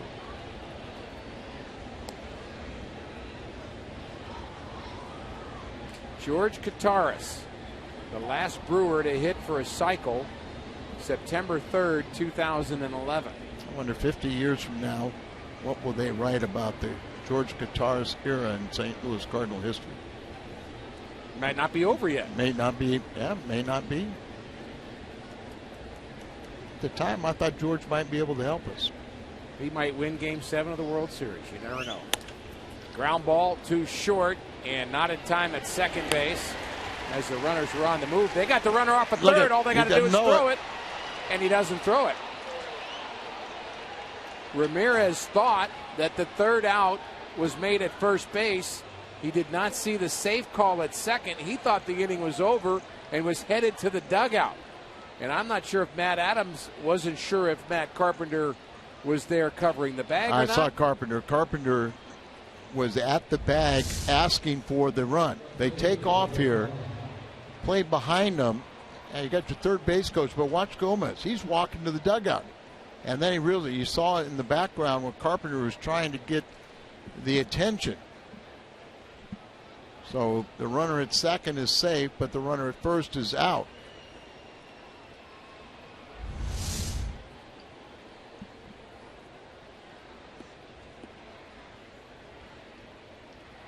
Mike Aldretti, I think, now is going to make sure. Well, I think because he was so far around the the third base bag, is asking, did he give up his right to the base? Right, give up his right to the base. He takes his helmet off. He's past the third base coach. He's walking past the third base box, going to the dugout. It's worth the conversation. I've seen that discussion before. It's when does a player actually give up his right? I mean, I think there are times where I thought it was once they got to the dugout. I think that they had to get all the way back to the dugout. But I think it's worth asking there is, did he actually just kind of give up his right to the base and the base paths by walking towards the Milwaukee dugout? Here's the call. He thinks there's an out at second and first, throwing his helmet away. I give up. I go home. Wait a minute. Now holds on to his helmet and dives back into the bag. That was funny looking. And Mike Aldretti went to the crew chief, Jerry Davis, who was from St. Louis but now lives in the state of Wisconsin, and I think he gave up his birthright. So now he's totally for Wisconsin. No more St. Louis for Jerry Davis. Oh, boy. Did he tell you that? Gerardo Parra's first at-bat as a Brewer. He came in to replace Chris Davis in left field, who had calf tightness. Brewers were off yesterday when they made the deal for him, so he has not been in a game yet.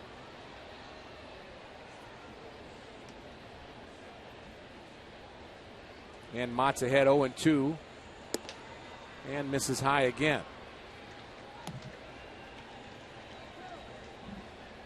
That was a strange play. So Ramirez grounded out 6-4-3, but the runner was safe at second. And Ramirez still the runner at third. The 1-2 pitch fouled back.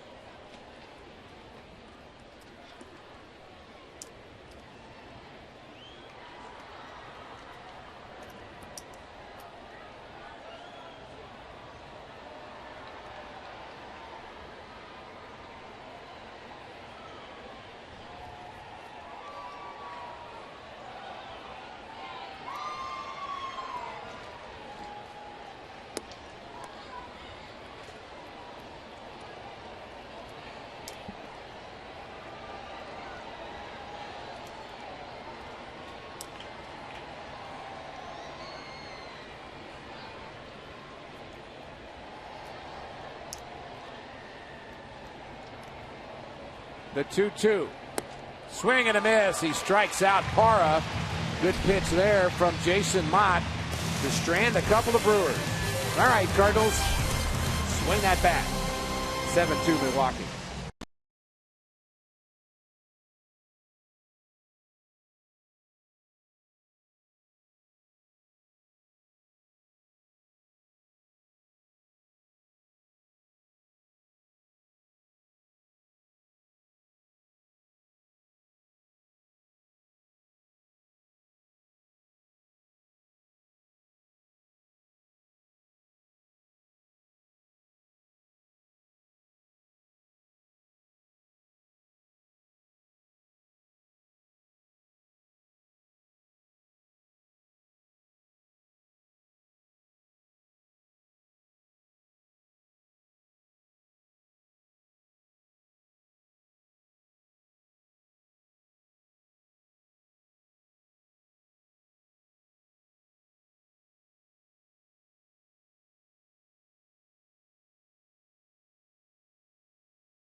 You can enjoy games, prizes, and free North Star ice cream treats while supplies last in the Ford Plaza, presented by Prairie Farms.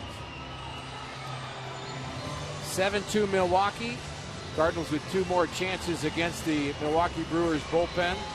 Peralta looking for win number 13, started the game and went 6 2/3 innings.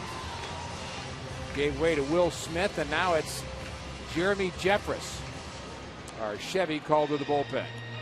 And he is a hard-throwing right-handed reliever, and he's been their 8th inning guy. Last pitch on Sunday, and he's yet to give up a run this year. Got 12 games covering 11 innings. Began the season recovering from off-season left shoulder surgery, his non-throwing arm, and was reinstated on June 14th.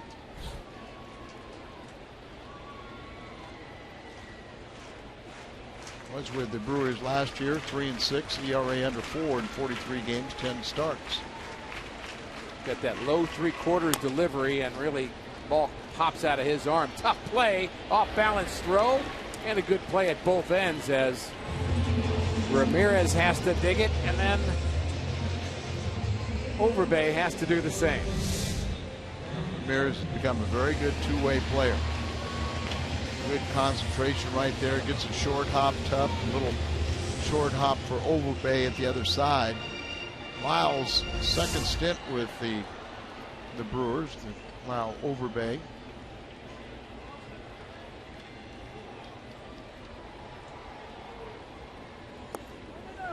Ramirez look younger and healthier to you than he did, say, 5 years ago? Yes. When he first came up, remember he's almost like the baby fat. Yeah. And chubby. But when he went to Chicago, and it started there, he just started, it seemed like somebody got to him and said, take better care of yourself and get in better shape. And you'd have to say he's developed into one of the best third basemen in the league. And a run producer. His numbers are pretty impressive. Now he's starting to put those years together. Line drive the other way, foul. Even seeing that look, and we kind of highlight Ramirez there, he almost has a little bit of a vacant look to him defensively, and I think that can be maybe misconstrued as a guy that's not paying attention, or he's just kind of, that's as relaxed a look as you're going to, I don't really, where am I? Just here. But, boy, the ball's hit to him, and he's ready. Here's a starting shortstop in the National League. I'm his third baseman.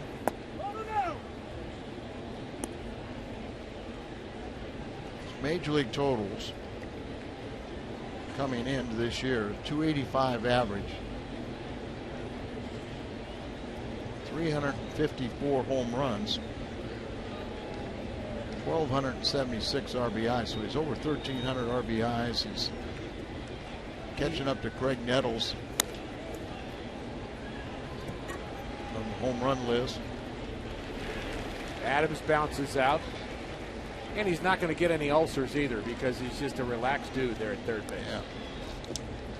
Very relaxed, not worried about anything.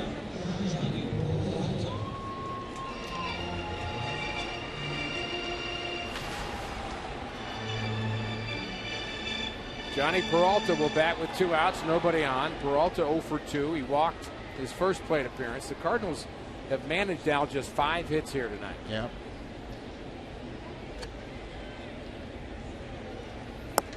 5 hits. They do have 3 extra base hits, home run, 2 doubles, but can't put them together.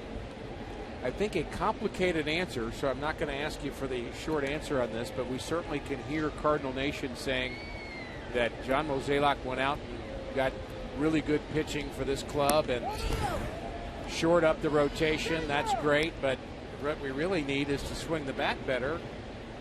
Are we any better in that regard? I think it's a reasonable question. I think it's a complicated answer. I think it's very reasonable, and about a month ago I think I was thinking that way. But then you look around, offense is down throughout baseball. Where are you going to get an offensive player? Everybody's kind of trying to find it. The numbers are way down. So if you're not going to score many runs, you're going to have better pitching. And the Cardinals haven't scored many here tonight as they put up another 0 here in the 8th. On to the 9th inning.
7-2 Milwaukee. Thanks, Pat. Top of the 9th inning. Sam Freeman, our Chevy call to the bullpen. He'll be the 4th Cardinal pitcher here tonight. Cardinals carrying three pitchers, lefties. And Freeman, kind of right now, I think until Segrist gets a few more games under his belt, it's going to be Sam Freeman is more the late inning guy. Randy Schote, the situational lefty, go into maybe get one left-handed bat, keep bat, and then he'll be out of there. And then Segrist is kind of the long man a little bit, but we'll see how that develops. I think it's nice to have 3 lefties, especially if you don't have a lot of left-handers in your rotation. Fly ball to right, Taveras. Should be an easy play for him. 1 pitch, 1 out. You know, Ricky, I think a lot of people, you know, they say, oh, we got to have 1 or 2 lefties down there, but if they aren't any good. Well, that's true. You know, that is true. You know, I'd rather take a good right-hander and have no left-handers if you don't have one. But the Cardinals are very fortunate that I think they have 3 very good ones. Segrist, boy, last year just a phenomenal season. ERA 0.4 something, 4.5, something like that. Schote is really handling. He's got left-handed batters batting under 100 against him. And Sam Freeman came to camp this year and said, I want to stay. And he's pitched so well. Watch out, Sam Freeman. I'm so glad he's got good reflexes. He is quick. Whew. And needed to be. It's a 12th hit. Change up. Throw it and duck. Still finishing the pitch. You ever get hit?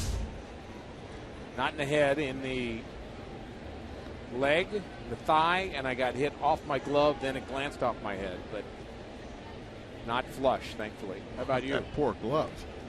Yeah, right. Yeah, the worst I ever got hit was off my leg too.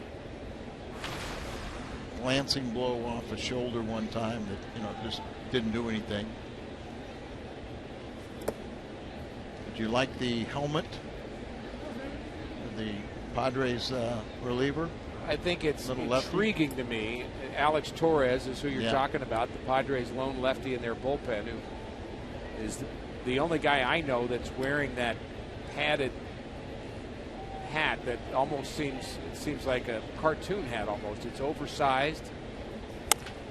Ground ball left side, and it's to protect against line drives, and the double play is almost completed. Herrera runs well, so he reaches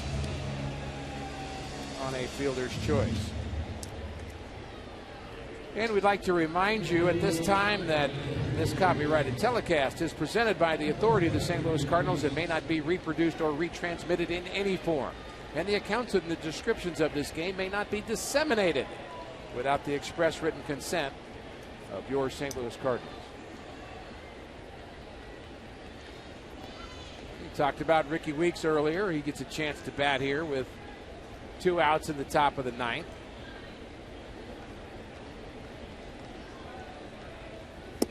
Ricky had a lot of success early in his career after a great collegiate college program, but he has really kind of become the lost man.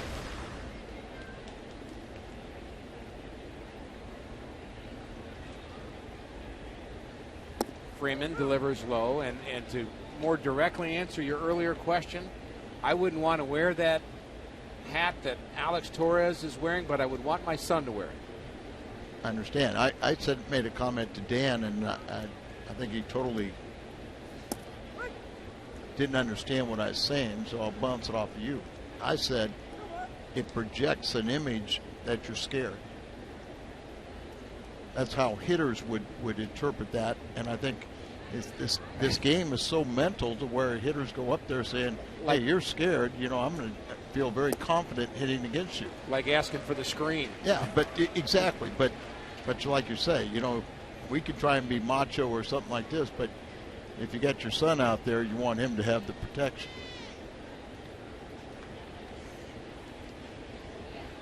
And I'm sure players, when they first started wearing the helmets with the flaps, they probably felt the same way. Well, you know, I've played before. You had the ear flaps, right? And you're grandfathered in. But I'd take it a step before when they didn't wear helmets, and guys started wearing helmets. I imagine players thought, oh, the pitchers were a bunch of sissies. 3-2 pitch is just a little bit low. So Freeman doesn't get the call. Should he have gotten this call? I'll say. That should be strike 3. But instead it's ball 4, 2 runners aboard, and the top of the order, and Carlos Gomez.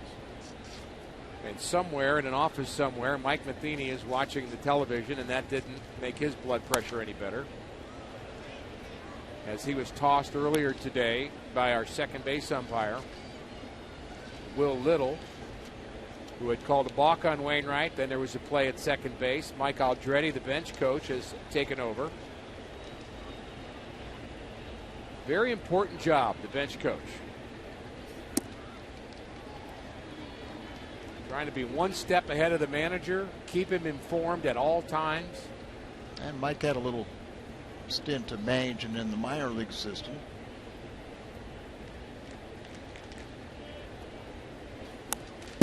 Whoa, big swing from Gomez.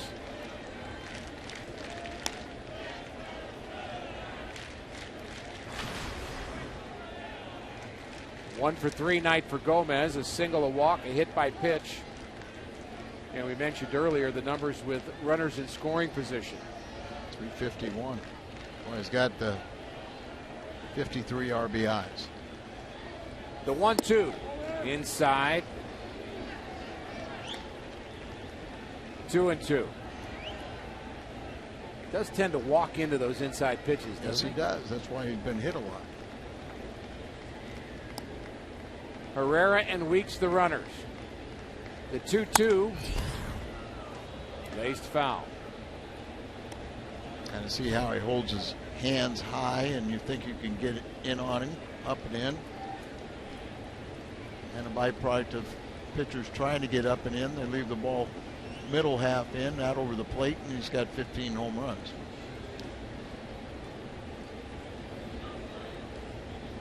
Showing you another angle behind home plate, and the changeup is hit into right field. Good pitch from Freeman. Gomez retired. Last chance for the Cardinals, trailing by 5.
Player of the game, Aramis Ramirez, a 3-for-5 night against St. Louis. A solo home run, double, and a single, 2 RBIs. 3 RBIs for LUCROY, 2 for Ryan Braun, and 2 for Aramis Ramirez. in our Chevy call to the bullpen. Zach Duke will have the ninth. He's having quite a year. 50 appearances. He's 4-0 on the year, the 1.04 ERA. Opponents are hitting just 194 against him, but 2 home runs. He's got 59 strikeouts and 43 in the third innings. Enjoyed his 4 victories, 1 against Pittsburgh, his original team, 1 against St. Louis, 1 against the Yankees, and 1 against the Mets. Non-roster player, made the only one they brought to camp that made the opening day roster.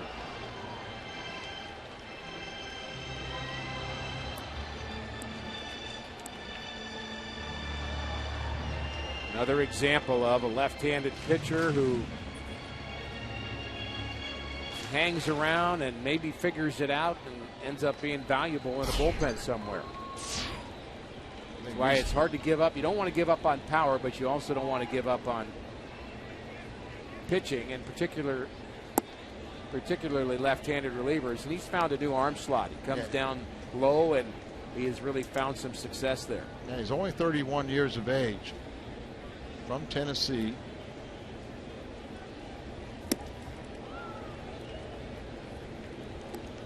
Originally, we mentioned, selected 20th round by the Pirates back in 2001. AJ Pierzynski takes a strike at the knees. He doesn't like that call. AJ is 1 for 7 off of Duke. But like you said, this new arm angle, he's found success. The 1-2 bounced back to the pitcher, and that's out number 1 here in the bottom of the 9th. Pierzynski not happy with our home plate umpire.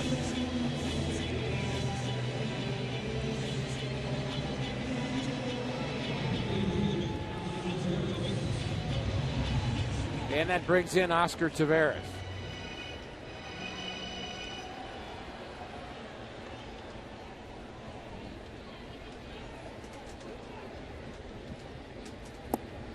Not many threats for the Cardinals offensively today. They loaded the bases in the first inning thanks to 3 walks issued by Willie Peralta, Al, but they couldn't score there. And really haven't put anything together since then other than the Matt Holliday leadoff home run in the 6th. And the trend continues with the Cardinals of losing the first game of the series. It's okay when you can win the next 2.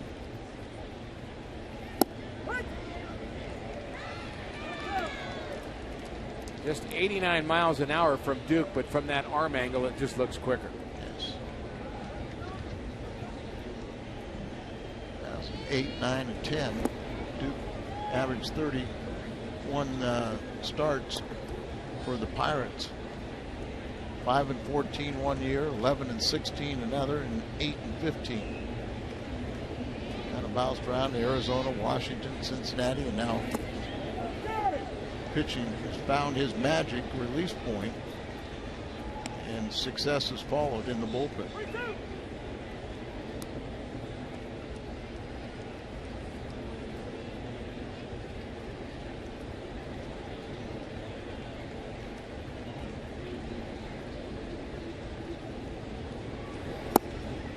Slider misses low, and the Cardinals have a base runner.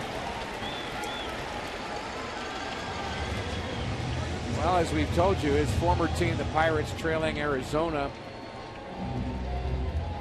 4-1. The Cardinals in danger of dropping 3 games behind the Brewers with a loss here. But they have a base runner here in the 9th inning, and that brings in Peter Borges. Borges hit .360 in the month of July. And getting some playing time right now because John Jay has a little wrist problem.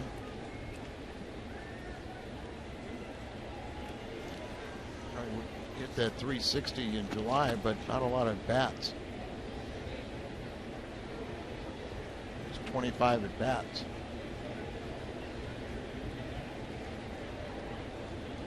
The 0-1 to Borges.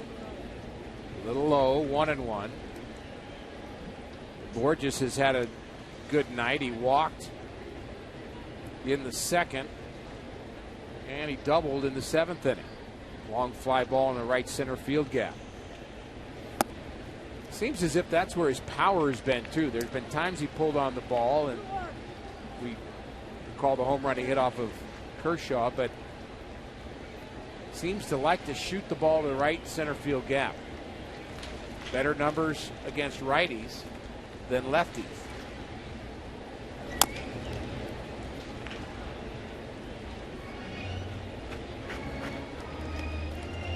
Zach Duke trying to close it out for Ron Renneke and the Milwaukee Brewers.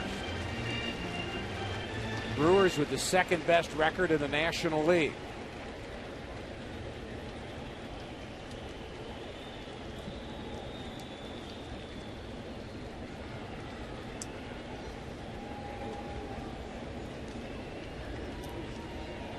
The 2-2 check swing. Did he go? Yes, he did, says Greg Gibson. And the Cardinals down to their last out. And Mark Ellis will be the pinch hitter. In the National League, the only team with a better record right now than Milwaukee is the Los Angeles Dodgers, who lead the West by 3.5 games over San Francisco. The Dodgers have won 6 straight now.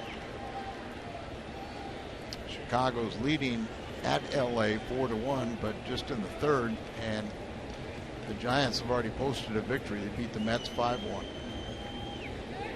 Ellis takes ball 1 from Duke.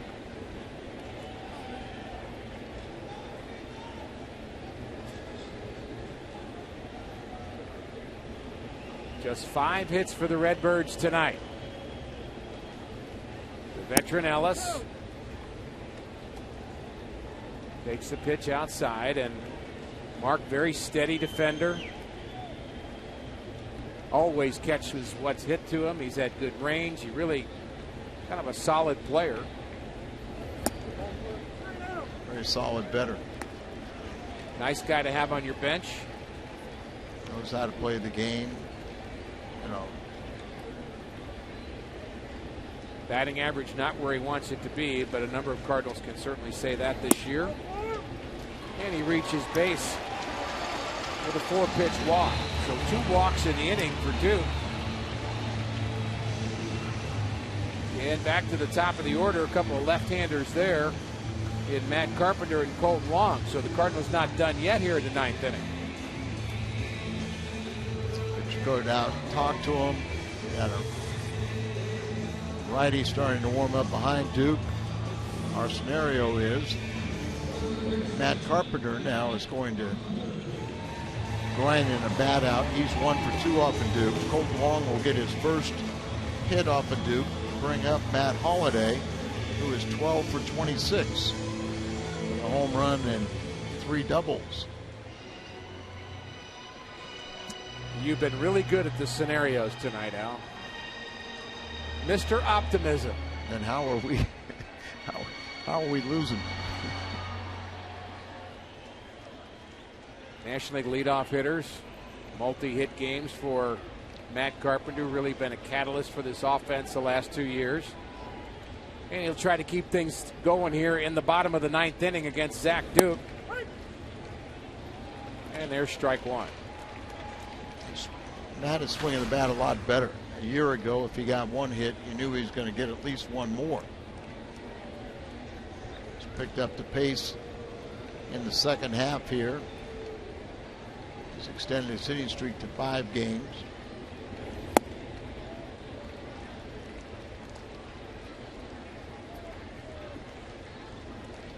He's 8 for his last 18.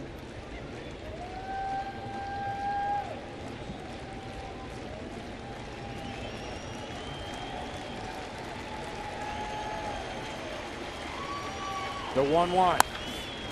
Fly ball to right. It's deep. Back goes the right fielder, and this ball is down up against the wall. And Carpenter headed to third, and he's going to be there safely with a stand-up triple.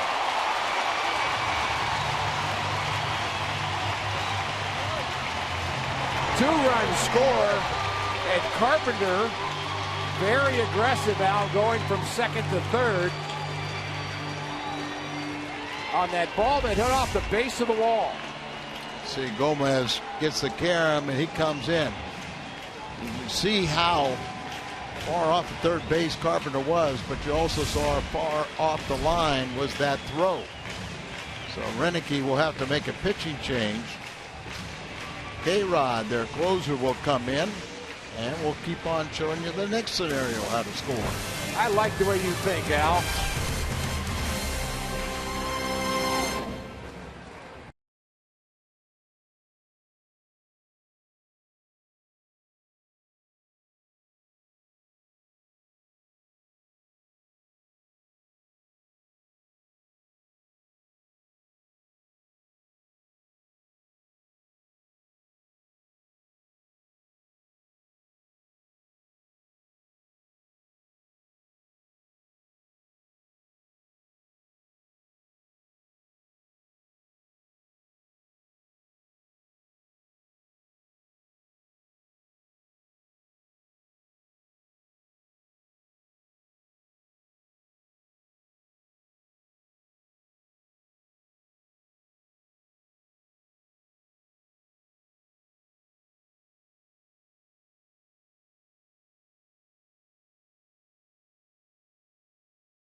Is Francisco Rodriguez, who has had quite a turnaround in his career. 31 out of 35 in save opportunities. He's our Chevy called to the bullpen. The Cardinals, Al, have made this interesting, very interesting in the bottom of the ninth. Well, Matt Carpenter right there driving in two, make it a 7-4 ball game, and it is a save situation for K-Rod. You also saw those 60 strikeouts, so the K-Rod is back. And he's trying to get his 32nd save. That would tie for the top spot with Rosenthal and Kimbrel. Colton Wong and Francisco Rodriguez. First pitch, curveball, strike one. The potential tying run is on deck in Matt Holliday.